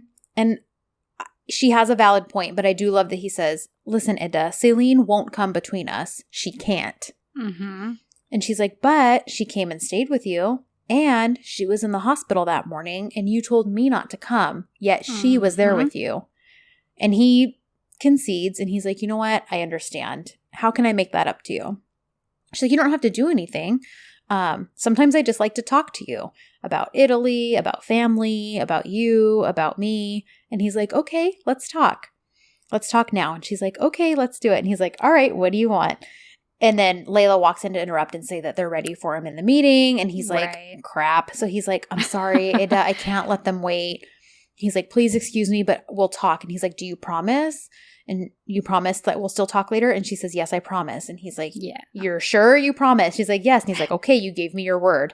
But she kind of sticks, after he walks out, she kind of has that, like, she puts her head in her chin and like, or her chin in her hands and is like, like she's, she's still frustrated. Yeah, because they just haven't been able to hash all of this out yet. So yeah. So Alptekin is back home, and he's in a brand new place that's no stress, no boredom. Oh, you like that? Welcome to your new home. No stress, no boredom. So Aidan is essentially determined to keep the stress out of their lives, and I'm happy for this, that Alptekin is going to take a step back from work and and that maybe we'll see more of the two of them bonding because he will be home more, and maybe this will help her a little bit to have somebody to take care of for a little while. Yes. So I'm hoping that this whole situation is a positive development as far as the Bolats. I agree.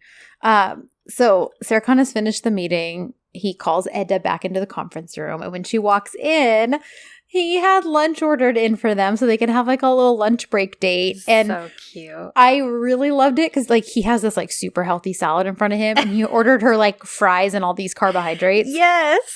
And then she force feeds him a fry, and I was like, I want to feed Sarah Khan French fries. And I was like, can I please point out how much I love that he tucks a napkin into his shirt to eat a dry salad? Like, I know, that was so funny to me. I was like, okay, I get I loved it. So they have a meal together. It's very sweet. And then we pan over basically to later on in the workday. Right. Everyone going to leave the office together. Yes. Everybody's gone. And Sarah Khan is very excited. And he tells her that he's going to take her to a wonderful place. Mm-hmm. And they're getting ready to leave. And both of their phones ring at the exact same time. So we've got the interfering mamas, as I call them. Mm-hmm.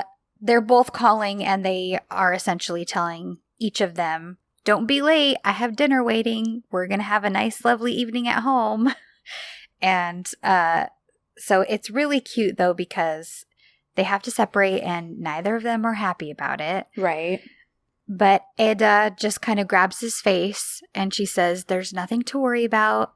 Everything's going to be fine. They're waiting for you at home. Mm-hmm. And the hard eyes on his face are unbelievable. Okay. Because and the way he like has to, when he like lets out a breath, like when he's just like, because he like, you can tell he legitimately can't believe it. He's like, no, you can't be real. Mm-hmm. And then I mean, if you were to hear a sentence like that from the guy that you love, give me a break. Because she looks right back at him, full of love on her face. And she says, don't pamper me or there won't be any turning back. And he kind of smiles. And then she says, oh no, it's him. He says, listen to what I tell you. I think we should get away. Okay, please let this be foreshadowing. Please. Mm-hmm. Mm-hmm. He says, we will disappear because for me, that's the best thing. And I'll be able to look at you every morning. And she's like, oh, well, in my opinion, that's a great plan. So he says, come on, I'll drop you off.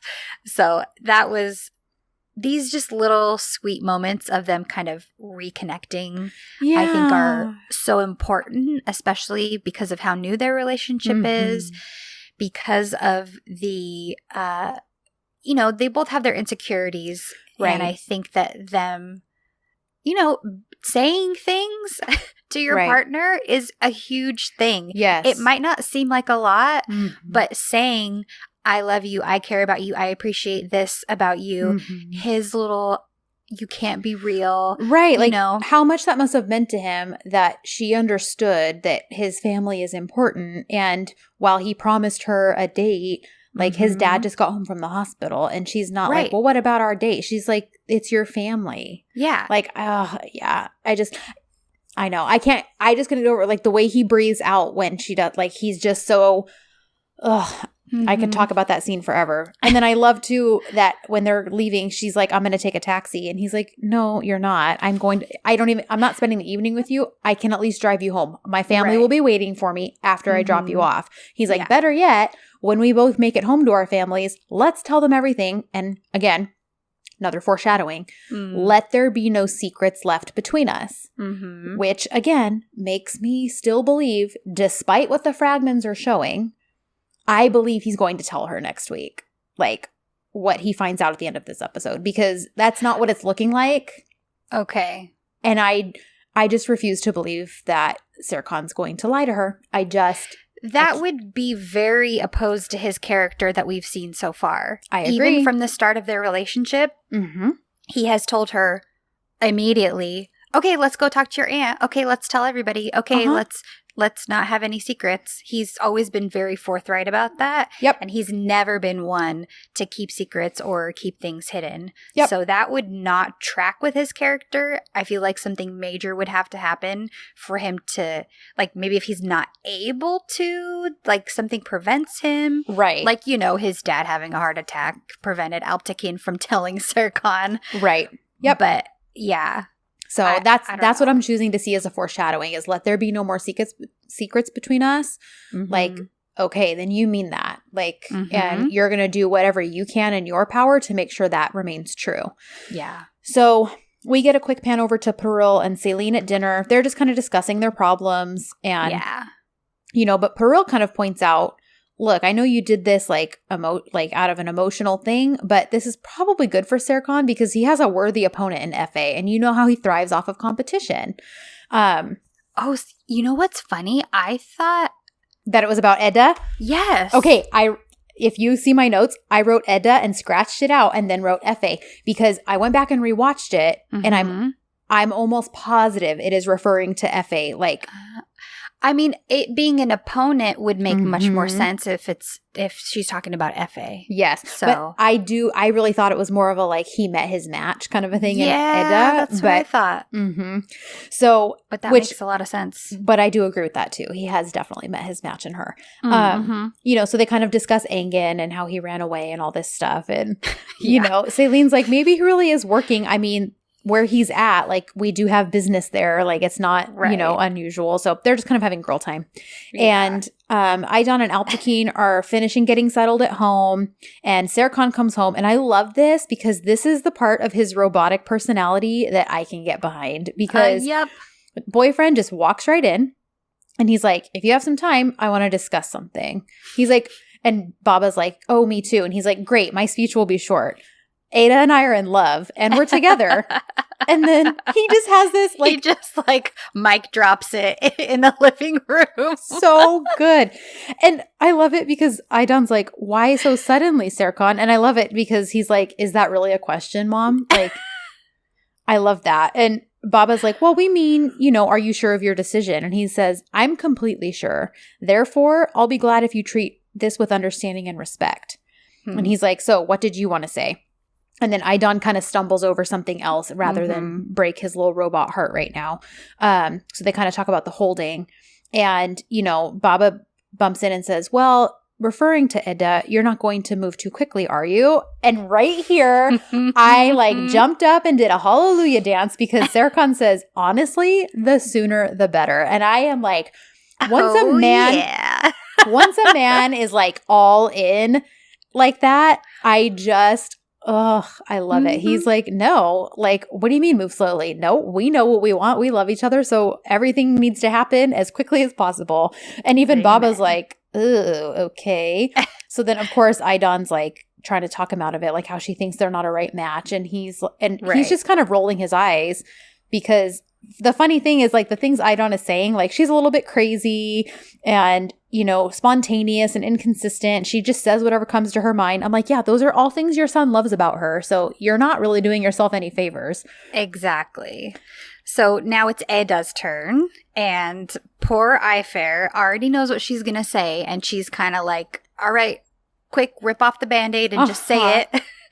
And Edda tells her, and oh man, I was like, Ifair is going to drown herself in this water, and she is not happy about this.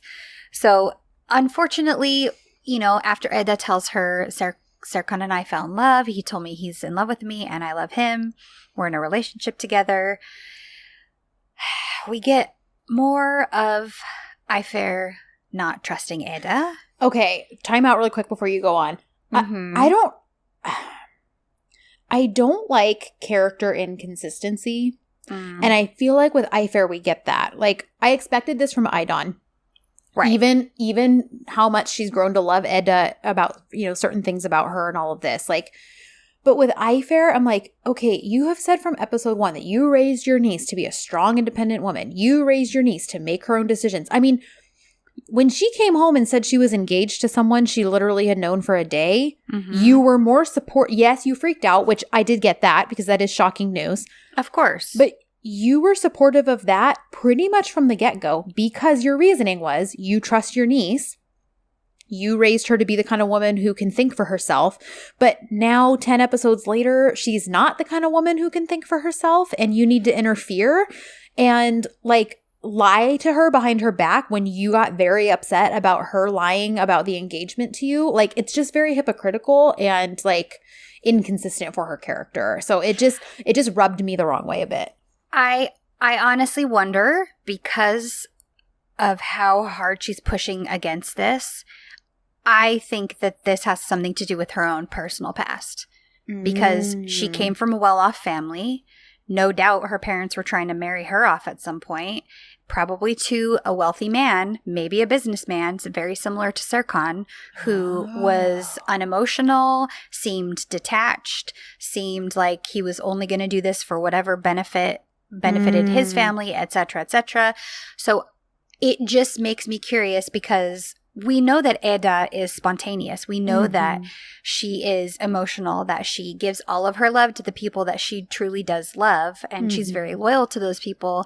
So the fact that Ayfer is pushing so hard, it just makes me think that she's got some old scars that she has never dealt with, and she's like, I cannot see my niece go through the same thing that I went through. Okay. I mean, because I agree. She's always been very like, Eda understands her own mind, blah, blah, blah. But her whole thing that she says, a woman's dreams should not be limited to a man. And I do agree with that 100 and support that 100% coming out of her mouth. Absolutely. Right. And especially what Eda says in response. Yes. Yes. And so that's what makes me think, okay, I don't feel like she would say that if it didn't have some sort of personal meaning for her. Okay. So yeah, like maybe she did put all of her dreams towards one man. Totally. Okay. Totally. Maybe running a florist shop wasn't her ultimate life goal, and something happened, and we know that something happened to separate her from her mom. There's just too much familial like mystery and issues that have clearly been there for a while for me to think she was untouched maybe by the lifestyle that her parents led. Yeah. So, all right. That's my theory. Okay. I can get behind this completely. I'm glad you gave it more thought than I did, because I was just like annoyed. Just irritated. Yes. So I'm glad you gave that thought. Yeah. Well, and Eda kind of assures her. She's like, there's no way I could do something like that because you're the one who raised me. Yeah. So I do love that that's how their moment ended. And then I love that. Oh, okay. This next part is such an alpha move that I was like, oh, I loved it so much. Because he's like, are you done, Mom? Because we're back at Serkan's off. Clearly, Aydan's been going on and on this whole time that Eda was talking to her aunt. So he's finally like, are you finished, Mom? And she's like, well, I can say a lot more, but I won't. And he's like, listen, I fell in love with her. And, you know, we kind of get a little bit of a parallel back and forth. Eda says the same thing. And he says, so she'll be a part of my life from now on. Eda says the same thing about him. And he says, so if you want to be a part of my life too, then you need to accept this. And she says, you know, Auntie, I want you to accept Serkan. We're together now. And again, here's another please be a foreshadowing. Because Serkan says, there is nothing that will separate us. Yep. And you know, and he says, understand. And Aydan's like, lovely. Okay, this alpha move right here. He walks away from his parents. He's still in his waistcoat, mind you, people. And he pulls this phone out of his jacket, calls Eda, turns around towards his parents, and very pointedly says, Sevgilim, get ready, I'm coming.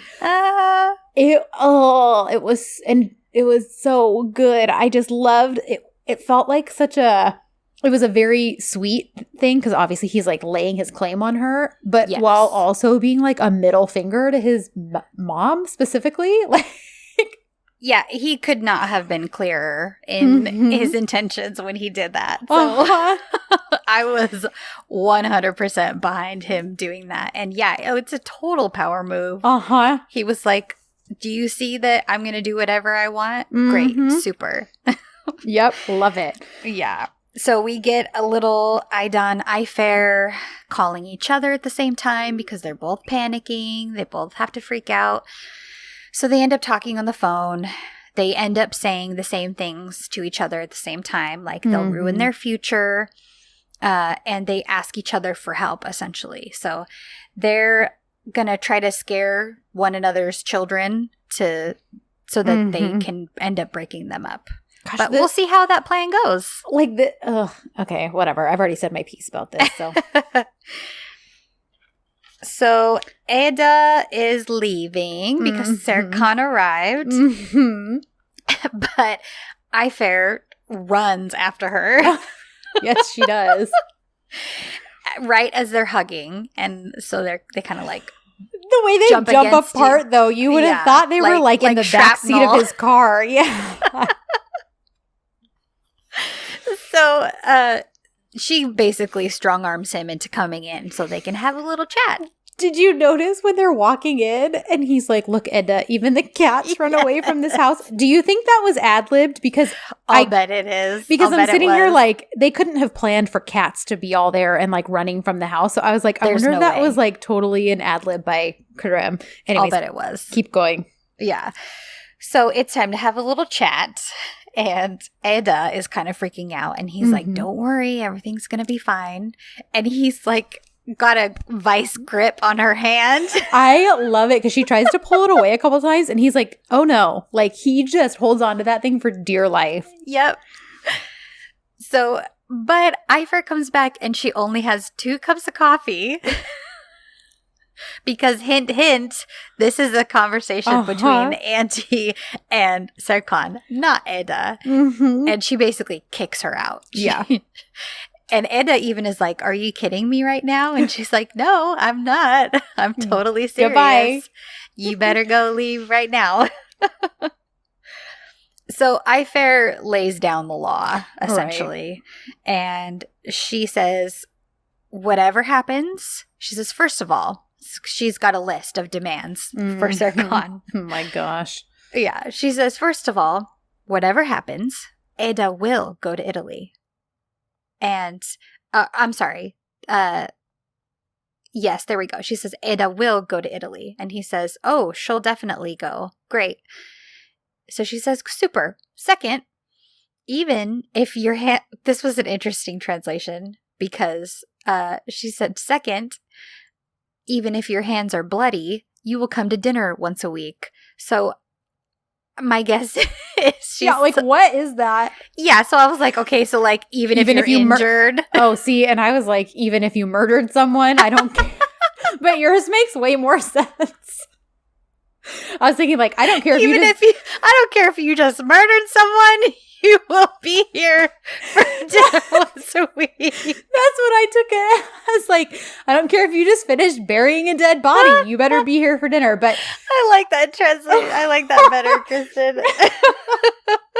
But yours makes way more logical sense. Like, I don't care if you're hurt. You're going to I don't care. I like that better. I don't care if you just murdered someone. You will be at dinner. You will finish disposing of the body after you come have a meal with us. And eat every bit of my Martin food. Yeah. Oh my gosh. That's so funny. Oh, so she... Oh, did I miss... did I skip some You know, of these? probably because honestly, because she kind of goes on and on for a while. So basically, she just says he's going to have to spend time with the 3 girls. Yes. And he's like, all 3 of them at once. And she's like, yep. And on top of that, you're going to spend alone time with me as well. Like, we're going to get to know each other better. Mm-hmm. And you're going to eat all my Martin food the next time we make that food for dinner. And you don't get to use Eda for social media, like... Right. Like basically for like PR reasons. Yes. Yeah. So it's really cute because Serkan basically is like, I'll meet all of your demands. I'm a busy man, but I'm going to find a way to make it work because I care about Eda. Yeah. So he's game. I know. I was just reading a book, and that was one of the descriptions that one character used for the other one was that she was game. Like anything that that she had to do, she was totally game. And I'm like, Aw. oh, that's totally Serkan right now. He's 100% game. Yeah. If something needs to be done for Eda, he is game. He will Yep. do it. Yep. Yeah, because she makes it very clear that she doesn't approve. And he's like, oh, you don't say. Well, it doesn't really matter because I'm literally willing to do everything you lay out in front of me. And Yep. oh my gosh. So they finally escape. Mm-hmm. They're not just hugging this time. They're about to kiss. Yeah. And they're leaning in. And freaking Ifair's like, didn't I say goodnight to you already? Like, yes, he said goodnight to you. That's why he's not about to kiss you. It's why he's about to kiss your niece. Get out of here. Yep.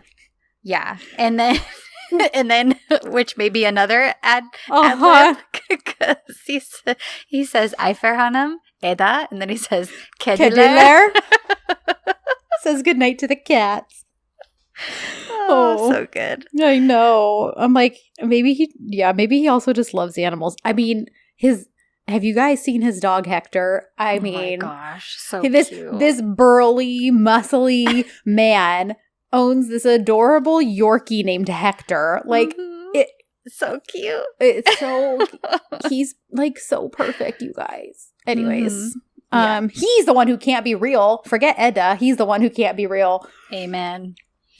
So anyways, do you know, I missed this until I watched it last night. So last night was my third time watching it, but this is the first time I noticed when Ifair's like, oh, this irked her little me. last parting shot. Yeah, because she's like, oh, you're still going to work there, huh? And she's like, yeah, of course I am. And she's like, okay, well, the next time you show him your drawings, just pay extra attention because he might say they're beautiful, but love makes you blind. Like, way to believe in your niece, you hag. Like, what is wrong with you?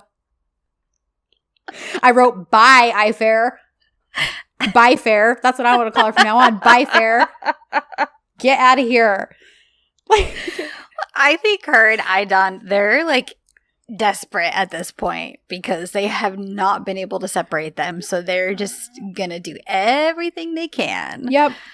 So, then girl time later that night. Yes. They're talking about Efe. They're talking about Serkan being busy at work and Serkan dealing with Celine. Then we get Melo. She's like, I have a confession to make. She's like, I like Celine. And they're all like, what? They all kind of freak out.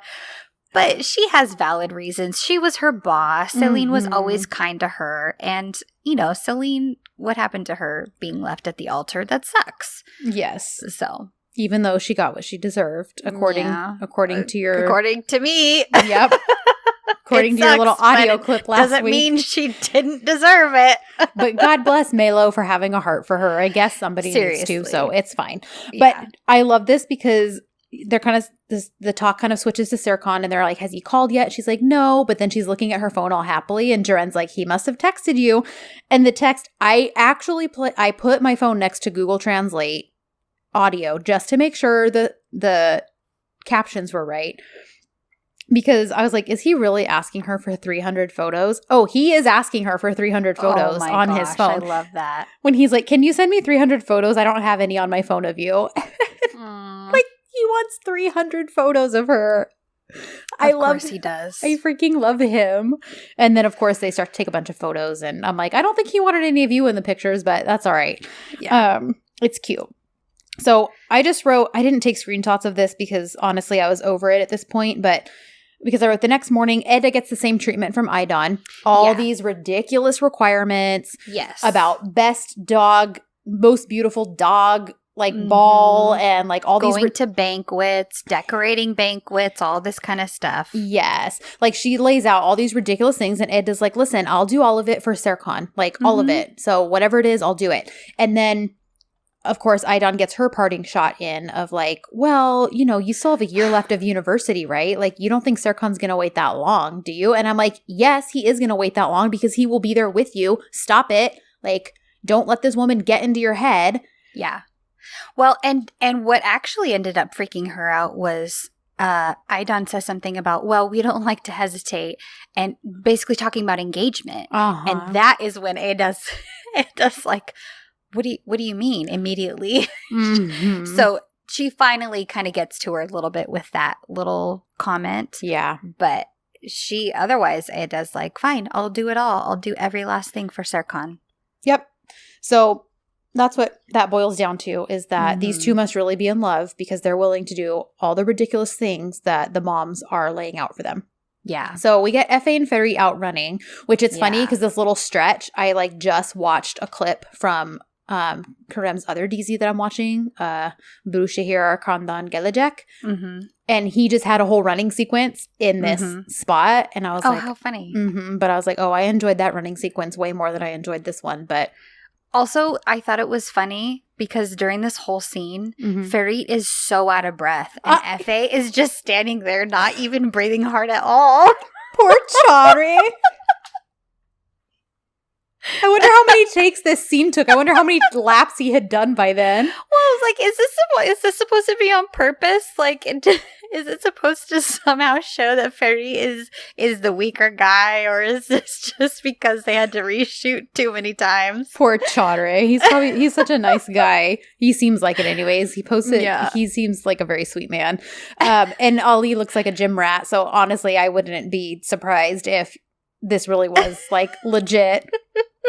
So basically what it boils down to is Ferit still hasn't learned his lesson like with Khan, and he just starts spilling the beans because this is not even in like villain territory. This is literally just in, are you really this naive and stupid? Right. He's like, oh, we're hanging out. Let me tell him everything about everybody. You know, so he does. He lays out that Celine and Serkan have a history, the whole fake engagement, just everything that brought up to this point. Now, you know what was very interesting to me, though, and gives me pause for Ferit maybe not going full villain, is that he speaks very sweetly about someone who actively participated in the demise of his relationship. Of Eda? Yes. Yeah, like, he really does. She's a sweet girl. She's talented. She's this. So he doesn't seem to have a bone to pick with her, even though she agreed to be fake engaged to Serkan to drive him away. Right. So he obviously doesn't think she is the guilty party in the whole situation. That could also then be a point for him going to be full villain because he just blames it all on Serkan. Yeah. Well, I guess. And, you know, they had that little bonding moment in the stables when they both overheard Serkan and Celine talking about the two of them. Yeah. And about how logically they should be together and all that jazz. So, and maybe the fact that Eda promised she would never give up the secret too has changed his opinion. I forgot about that stupid thing because all of the other way bigger bombs that are about to explode. Also, I pointed out on Twitter this week, I said, guys, remember when we were all promised answers about the John M. bottle notes, but instead we've just been busy having our hearts ripped from our chests, so we forgot about them? So this is me saying, Aisha, I'm still waiting for my John M. bottled note answers, and I want them soon. Yes, very soon. Please get on it. Yes. Chop, chop. We need it. I demand answers. So I just had to throw that out there. So if our podcast demands it, you must obey. That's right. Because we are professionals.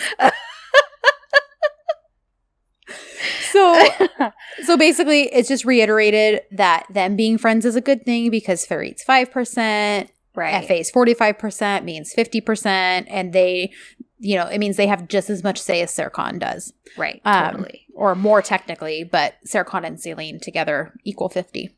Right. So we get Edser at work getting a little double babe walk, hand in hand. Yes. Oh my gosh. Power couple walking into Life Art. And I don't know what it is about the little arm squeeze she gives him right before he walks into his office. Oh my gosh, I loved it. I was like, look at that. I know. Just like one last little encouragement or like, I'm here with you. I'm here for you. Here's a little arm squeeze on your big beefy arm. Oh my gosh, the beefiest arm. It's like straining to come out of that shirt. There's a few times where he's standing that I'm like, are his buttons gonna like just fly off? Is that shirt okay? You look a little stressed there. Let me help you. So Anyhow, Layla's giggling over Effie again, of course. And of course, he just feeds right into it. And he's like, well, you know, we bosses are nothing without our assistants, blah, blah, blah. Yeah. I mean, that's true. That's very true. It is. But It is. We just don't want to hear it from Effie right now. So then, okay, can we talk about, so Edda says she has to go show some drawings off. Can we just talk about this moment really quick before we, because Edda winds up going upstairs to Pearl's office. Oh, yeah. Okay. This felt so weird and out of place. It did feel weird and out of place. I agree. Like I didn't know how to take it. I didn't either. Like was Pearl, after she walks away, Pearl looks legitimately like, oh, great. And now I really offended her. But also, like, why did you even say anything? Like, I don't know if there were maybe other scenes that were supposed to correspond with this that wound up getting cut. Right. This just, I could have done without this scene. I partially get it because then there's something Effie says later that I'm like, oh, like, okay. So maybe this was the point of it. But because, you know, Pearl basically is like, if you're leaving for Italy still in 2 months, like, what are you still doing here? Right. And Edda's like, well, you know, I'm here to help while I'm here. Mm-hmm. And Pearl's basically like, well, if you're not here to see everything through from start to finish, you might as well just not be a part of it. Maybe you just need to sign everything over. So it just, and Edda's kind of like, you're right, I'm being stupid, and like walks out. And then, like you said, Pearl's like, oh crap, I offended her. But I'm kind of like, okay. But then there's something that happens later that I'm like, well, maybe this was just all supposed to be part of like getting into Edda's head. So we'll put a pin in that. That's kind of what I'm thinking, is maybe it's just supposed to be the start of doubting thoughts. Like seeds of doubt. Okay. Mm-hmm. Well, why am I here? Why don't I just go to Italy? Yeah. Those kinds of things. So okay. that's my best guess. Okay. Is to, plant some seeds of doubt. Okay. So before more of that happens, though, Layla is going over Serkan's schedule with him, the to-do list, you know, because everything's crazy with him trying to merge everything. And then we get another drain the pool moment because he's like, so Layla, what do you think about Effie? And she's like, he's handsome. And she's like, but if I say that, every time I say something like that, you get mad. So he's, you know, and she just names off other great things about him. And Serkan's like, is there anything negative? And she's like, no. But she says, reaching a little there, Serkan Bey. And she's like, you know, but he did say that bosses are nothing without assistants. And he like looks at her and she's like, what? He said it, not me. But then I love it because she says, but no matter what, I'll actually always want to work with you. And he's like, yeah, we'll see about that. Like, I took that as more like, yeah, I don't believe that. Mm-hmm. And she's like, no, really. And then you guys, when she explains why, what a reveal. My heart burst into like swooning rainbows and confetti and happy cupcakes and all other good things. Like, okay, this man secretly donates to the orphanage that Ada supports with the winnings he got from the lawsuit. Mm-hmm. Then we find out Layla's like, you know, I know when I had my surgery last year, I know you were calling and checking up on me. I know you made sure I had the best doctors. And when my sister couldn't afford to go to school, I know you're the one who secretly paid for her education. And everybody in this office knows it too, even though you didn't want us to. Yep. And she says, Iki Varsnes, and then like hugs him as she's crying and just like. And it's the second adorable Layla hug that we get of the episode, where she just can't contain her little heart and she has to hug Robot Serkan. Yes. Oh. Yeah, and I love crap like that, because give me a person who will do the right thing and when nobody's looking. Exactly. He doesn't have to shout it to the rooftops because he's a real legit good guy. Yeah. He's not a pretend good guy that we talk about. He is an actual good man who does what he needs to and takes care of the people that he cares about. Yep. Even if he can't always show it in a way that is obvious. Yep. So stiff, starchy Sarah Bear, we love you. Oh my gosh. Sweet freaking Serkan. I know. But then we get Edda overhearing Serkan telling Celine how much he needs her, blah, blah, blah. And I'm like, okay, we get it. You need her for her shares. But like, stop telling her how much you need her. Like, right. And Efe shows up, of course, at that time, and he has coffee for both of them. That's awfully convenient. So we have kind of a back and forth because we're hearing Celine and Serkan's conversation, and then we get back to Eda and Efe's conversation. So Celine wants Ferit and Efe out, and Serkan is essentially like, just hold on a little bit longer and we'll get them out. Then Eda is talking about the plans with Efe. He suggests Acacia, and she's like, oh, that's what I was thinking too. So, of course, looked it up, and there are a few options. It could mean friendship, it could mean elegance, or it could mean concealed or secret love. Which I took it as more like the factual things about it. Like the fact that it's got these pretty blooms and blah, blah, blah. But guess what? Parts of it will poison you. Like,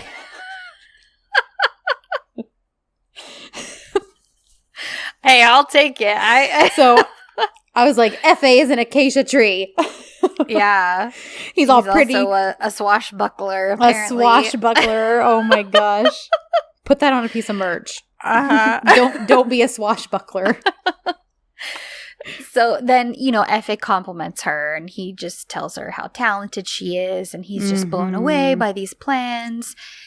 He makes a comment about, oh, so where are you going for your master's program? And right at this point, Serkan he kind of quickly tells Celine that he's trying to be a better person because of Eda. And then he comes out and he overhears this whole exchange. So Eda tells Efe that he is kind of her goal in life, what he does. And he's like, oh, where are you going for your master's program? And she explains, oh, well, I'm still an undergraduate and I haven't finished yet. So Efe very magnanimously offers, oh, well, you should come to work for my office in Italy, and I'll get you all the hookups, and you can finish your degree, and I'll get you connected with all the right people. And of course, Serkan is hearing this whole conversation. Right. And of course, Eda is excited because this is a big deal. This is the field she wants to work in. And Efe is throwing more compliments at her because he's like, oh, I didn't think that anybody who didn't have a degree would be working in a place like this, but I guess they just make exceptions for such talent. So but see, I kind of saw that getting into her. I mean, I know that's what he says, like it's her talent that must be the exception. I took it as a double-edged sword that it was also implying like because they walked in hand in the office. So I took it also as it getting into her head like, oh, it's going to look like I'm only here because of Serkan. Like, that's a good point. Not because I earned it. On top of what Peril then said to her, it sort of then makes this next part make sense because then they kind of have, when she walks in and they start to have this next part of the conversation. Right. And it kind of just explodes. And even the stuff she says to him, because honestly, when he storms out, I'm like, I don't even blame him. Like, so, but I'm getting ahead of myself. So, we have sulky Serkan in the office after all this waxing poetic by Efe to Eda. Right. And, so he's sulking. We do get a quick switch over to Aidan telling Alptekin basically, Eda must really love Serkan because she agreed to all my ridiculousness. But Alptekin, I don't like this because he's like, I like that he says Serkan needs to know, but I don't like how he says he can't be with this girl. I'm sorry. Yes, he needs to know, but that has nothing to do with whether or not he can, quote, or can't be with her. Yeah. But whatever. So Eda enters the conference room and, he's kind of turning a little bit robotic because he's being a little cold shouldery. And, because even when she asks if they can talk, he's like, well, I'm busy. And she's like, okay. And he's like, well, let's talk. And she's like, he says, do you want to talk about Italy? And she's like, well, yeah, I am talking about that. And he's like, okay. And she's like, I really want to concentrate on my studies. And I'm definitely leaving in 2 months, Serkan.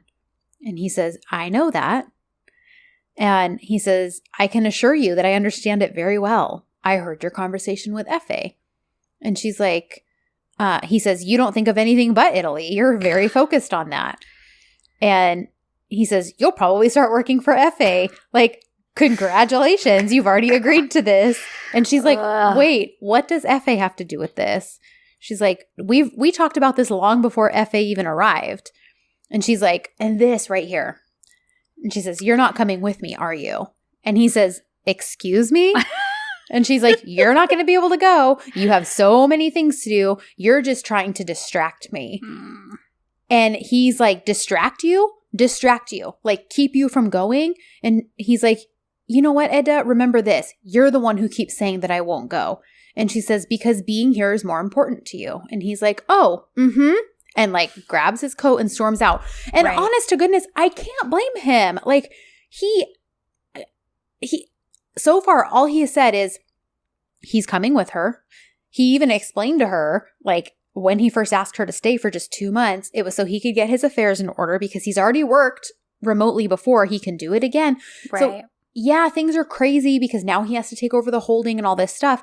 But he has not said anything to her like, oh, it might be a little longer before I can go to Italy with you now. I might have to meet you there later. Like, he hasn't said or done anything like that. But she's just like she kept telling him how in love with Celine he was. She's now telling him, you're not going to come to Italy with me. And it's self-sabotage. And so That's all it is. He storms out. And, yeah, you know, she realizes. And she's like, where are you going? But also, I think she realizes she pushed him. Like, because totally. She runs to Layla and is like, where would he be going? He just took off. And of course, Layla magically is like, oh, it's probably this magical house you've never heard of. I'll send you the address. And don't worry. So she texts her the address. Yeah, my notes were, don't leave, dummy. But he drives away, and then she gets the address. So we get our house scene, and this is a lovely house, by the way. Yes, it is. So Serkan arrives. It's obviously later when Edda comes in a taxi. Right. We get the what? I wrote when Serkan gets there, I said we get a pensive babe walk because he walks that long old driveway up into the house, and he's like, he's pensive, and it's really hot, even though he's like really upset. So, anyways, keep going. Yeah. But thankfully, Edda doesn't leave it alone. So I really appreciated that. It wasn't just a separation. She was like, okay, yes, I probably pushed him too far. I need to go to him. So I loved that. So she drives up. She arrives in her taxi. And okay, so one thing I noticed about these song lyrics during this whole curtain scene, because we've got the fire, we've got the lights, we've got the curtains, we've got the wind, everything is beautiful. And as the song is playing, as she kind of goes out onto the little patio area, and she's turning around, and then Serkan comes out and sees her, the lyrics are saying, who do you love? And then it's a shot of Serkan's face. And then it says, who do you love? And it's a shot of Edda's face. And I was like, that is beautiful. That is a great way to utilize a song. Amen. It was great. Yes. Like, bravo to the editors for timing that. Good job post-production. Because, like, that was very poignant. And, I mean, just the lyrics in their entirety, I touched on them a little bit earlier. Like, they just... This is all you hear is these 2 straight songs. There is no dialogue. No, not at all. But you don't need it. You can see them talking to each other, too. So they're obviously talking, which is what they need to do. Right. But yeah, we don't hear or see any of it, which we don't need to. I kind of like that whatever they're saying is this intimate thing between the 2 of them. I liked that. So did you also notice, though, I mean, aside from their body language and the lyrics and all this, that there are flowy curtains, like she describes for that house. There are throw pillows all over the place, just like she described for that house. Like, he basically made that room outdoors, like, at this house, from the description of her at that Doctor's Rose house. So I just loved it because we see all of this. Of course, the songs are still playing. I said we just get intense eye contact, slow strutting, soundless dialogue, nose nuzzling, face grabbing, hair stroking, like all these dialogueless dialogues. Like, Yeah. that, you know? Yep. Yeah. And the longer version, there's a little bit of a longer version on MF Yapum's Instagram page. And then, like I said, the drone guy posted on his page the opposite side where everything was open. And those are both just very, very good. So, you know, yeah, we don't get to see a lot because R took, but you know what? Like, there's enough implied, and we just know that this was like a very important and pivotal moment in time for them. Yep. It was a step that they both needed to take, and I'm happy we had it. So it's the next morning. So they stayed the night there. And she's barefoot. There's just something so intimate about the fact that she's not wearing shoes. I just Yeah. Oh, we also get Pearl. She talks to Engen, and they made up. Okay, moving on. But he's calling from a police station, and we don't know what the heck happened. That's not high on my priority list right now, though. Okay, move on. Next morning, go ahead. So next morning, we get a little breakfast chat, and the two of them are like, I know. Okay, so this is another thing that I noticed because Serkan says, "Oh, I had a dream last night." And she says, "What did you see in it?" And he says, he gives a non-answer. He says, "Oh, how very Serkan of him." He says, "It was a very beautiful dream." Well, do you remember that they were talking about dreaming at the beginning of the episode too?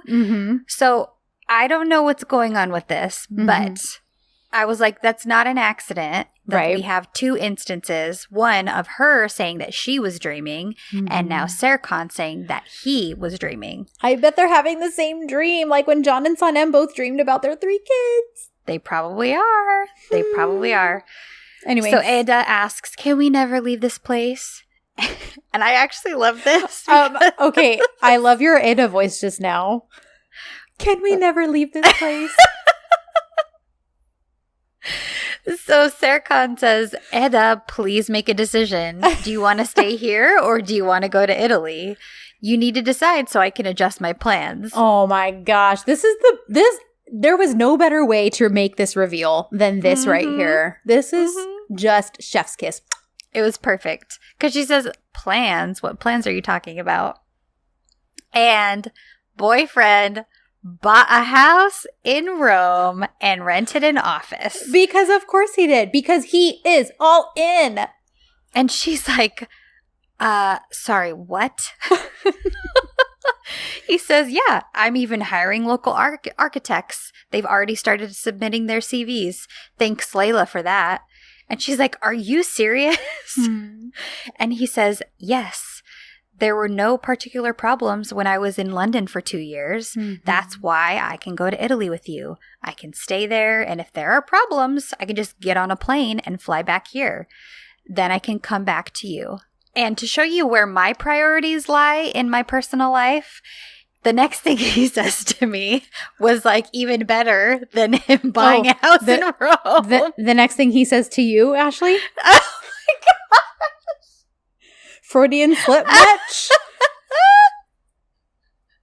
Yep, that is all right. Well, that happened. Yeah, we have it recorded. There's no taking that back because I am not deleting that. Oh my gosh. You guys, you should see how red Ashley is and how many tears are streaming down her face. Oh my gosh, that's not embarrassing at all. So what he says to Eda. What does he say? "We'll eat the ice cream you love over the weekend. Feeds his woman. And they'll go to libraries. Libraries. He's going to get her books and ice cream. That's why I had that Freudian slip, because It's literally everything that I love. I love books and I love food. Uh-huh. Like, that's all I want in life is for a man to feed me and buy me books. Oh my gosh. Yes. Thankfully, my husband does that, so. Good job, Eric. Oh my goodness. Oh, good grief. So then she's like... You keep going. She's I like, can't handle any more of this.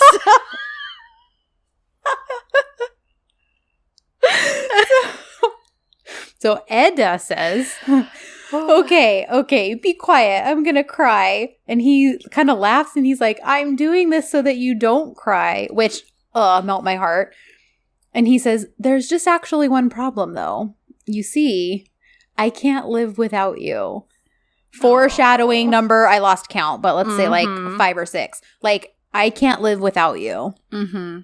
So just remember that, guys. He can't live without her. He can't. He cannot live without It's her. been explicitly stated. Yes. Yes. And she's just like, I'm so surprised. I don't even know what to say. And then this is probably my favorite thing in the entire world.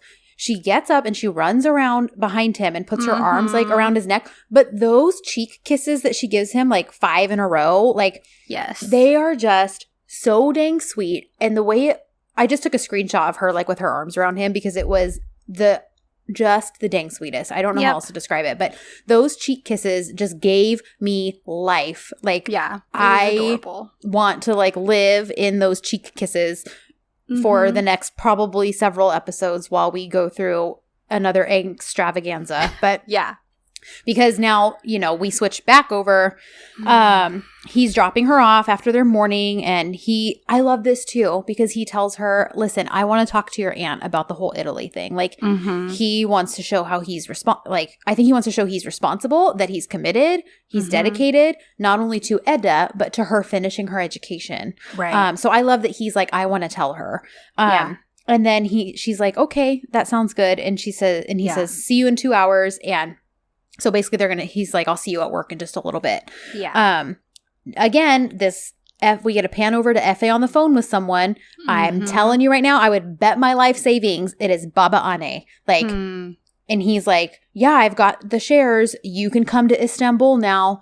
And we don't know who he's talking to, but I'm telling you that woman is controlling those puppet strings. Like, that's who I think he's talking to. Okay.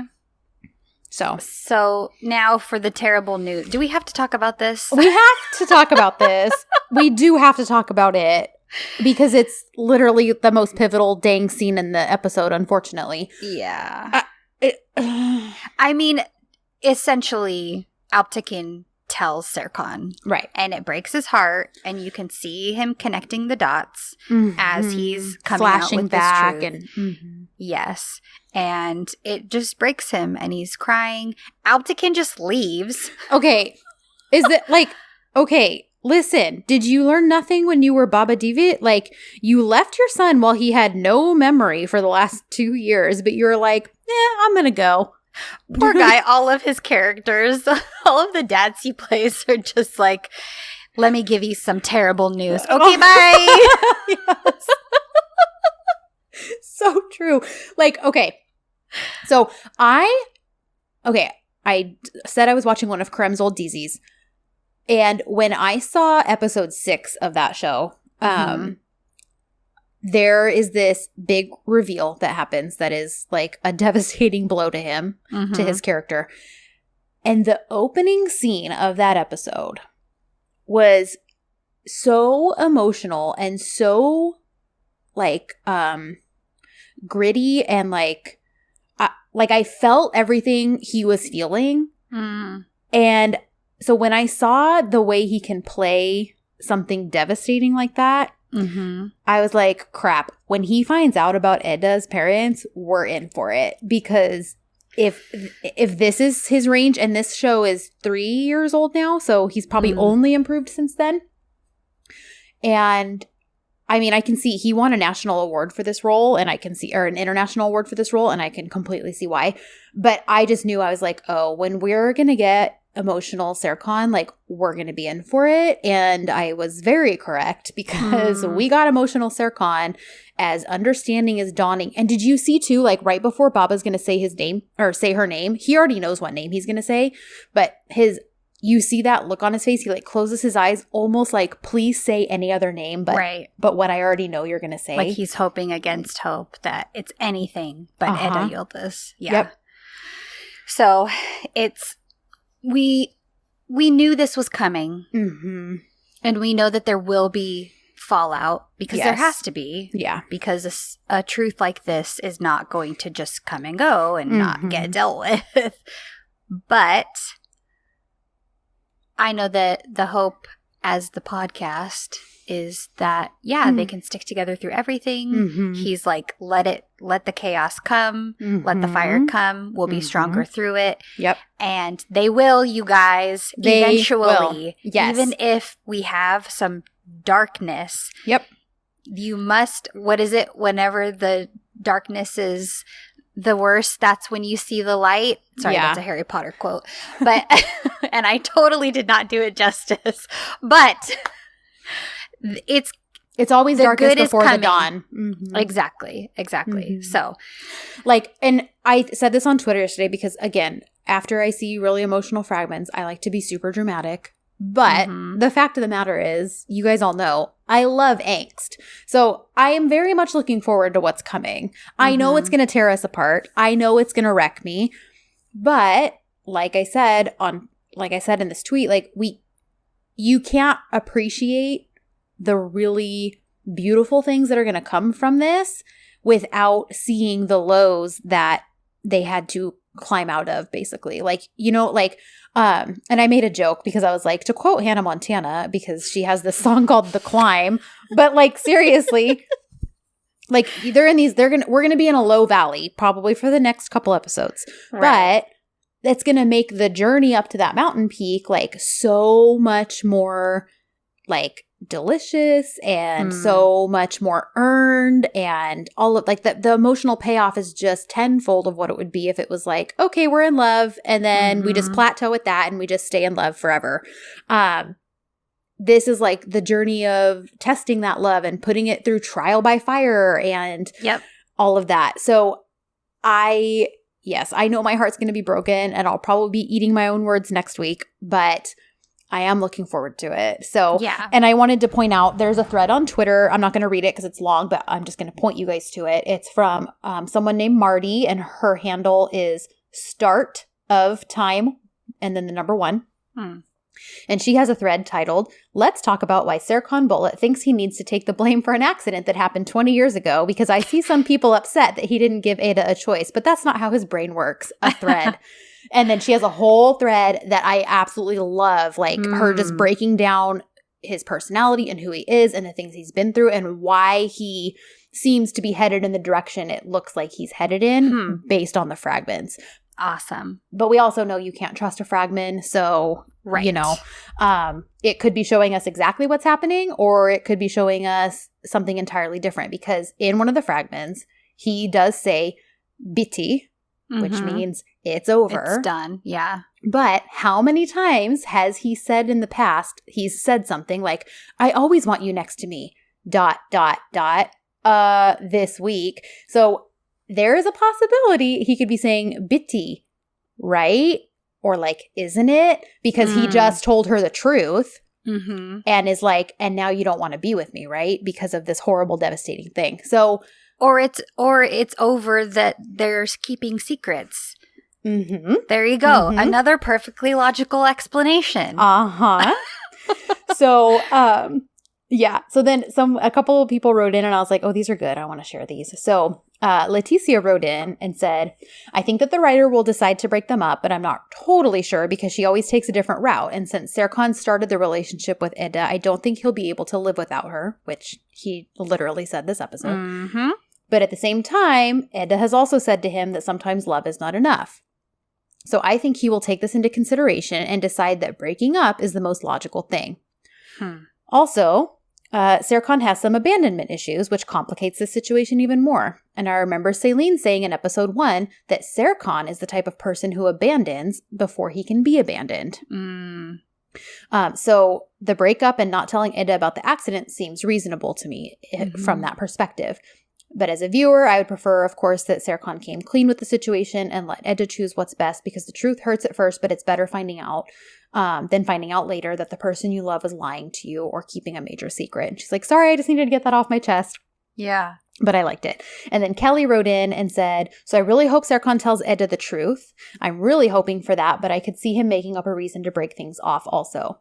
If that happens, what I hope is that Alptekin will see how devastated Serkan is and will step up and take responsibility like he said he wanted to anyway and tell Ida and her aunt the truth.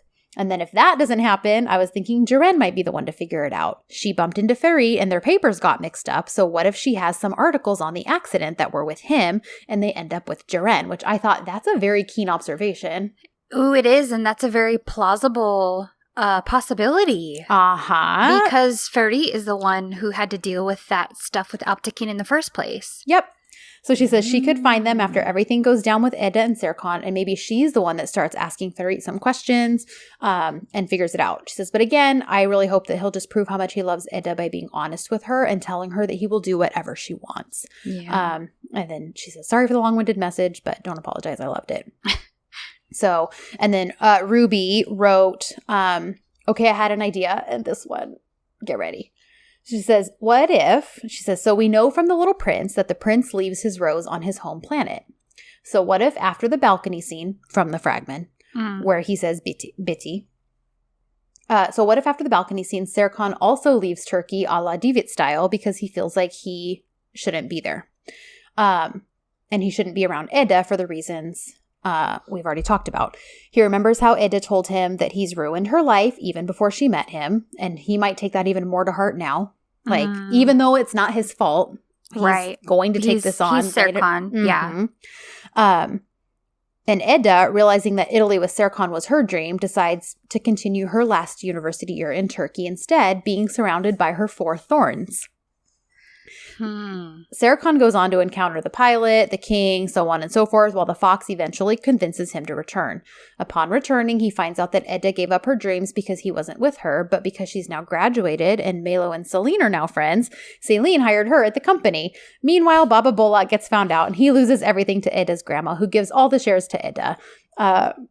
Because Ida wants nothing to do with the shares, she probably gives the shares back to Aidan silently, but begs her not to tell Serkan. And then we get the time jump from Serkan coming back. Meanwhile, Ida has taken Sirius because he refused to eat and was driving himself sick, and Seifi brought him to her and is now thriving under the love of the 4 girls.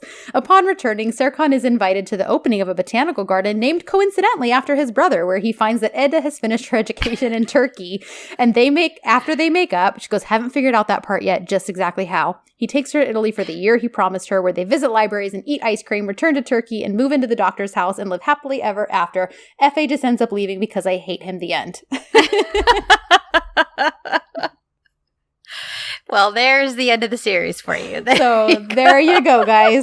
I don't think I had read Ruby's message all the way through. I didn't realize she finished out the series for us, but those were just a couple I wanted to read because there's just so funny. There's a lot of theories out there. So, I personally am holding out hope that the fragments are being misleading, that he does tell her, because it just goes against everything in him.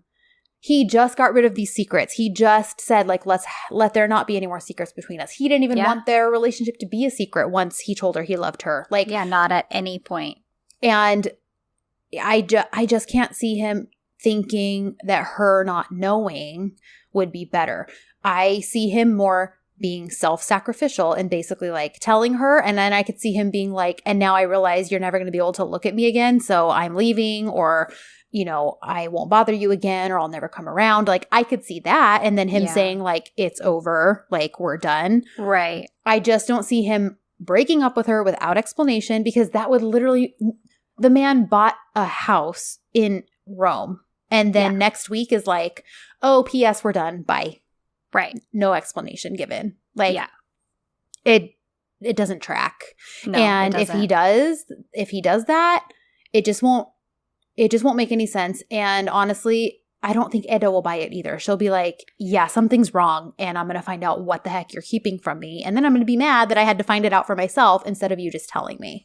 Yeah, the only way I see that happening is if he did it like at the beginning of the episode, and then by the end of the episode, she was like, stop, I know there's some other reason that you would be doing this, so you have to tell me the truth, and then it comes out. Yes, absolutely. So I could see that potentially happening as far as him breaking things off with no explanation. Yeah. Where he's just trying to like get away, but Edda's no dummy. She would be like, okay, sure, yeah, after everything that's happened, sure, you're breaking up with me for no reason. Sure, no, Jan. you're really going to tell me. Yeah. Yeah. So, yeah, either way, we're in for it next week because, it's, we're in for it, you guys. Strap in. We're in for a ride. But only it's going to be good things. It might all burn to the ground, but we all know that beauty rises from ashes. So you just gotta hold out until then. In other news, which I thought was really cool because this just came out today, is that I thought I had it pulled up, but maybe I don't. But there is a big like international, I don't know what to call it. It's not a, why can I think? I should have thought this out better, you guys. Campaign? So sorry. Basically like showing of DZs to be purchased internationally, like not a festival, but anyways, it's called MIPCOM 2020. And basically it's to market shows to be bought on an international level.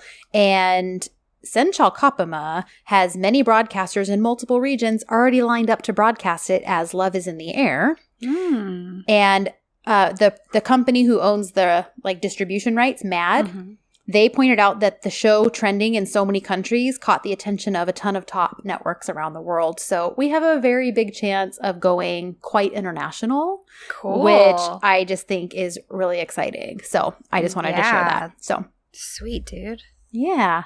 That would be awesome. Anyhow, that's our episode, you guys. And I'll be around on Wednesday. Well, I'm watching with all of you Wednesday, morning for me. I don't know what time it'll be for all of you, but I'll be around ready to have my heart ripped from my chest. And then we'll be back next week to talk all about it. So find us all over social media. All the links are in the episode notes. You can follow our Senchal Kapama playlist. That link is also in the episode notes. And you can check out our Zazzle store. We have podcast merch, both from this season and our first season. In our Zazzle store. You can find the link for that also in the episode notes. So other than that, we will see you guys next week. So until next time. Good shooters. Host a call.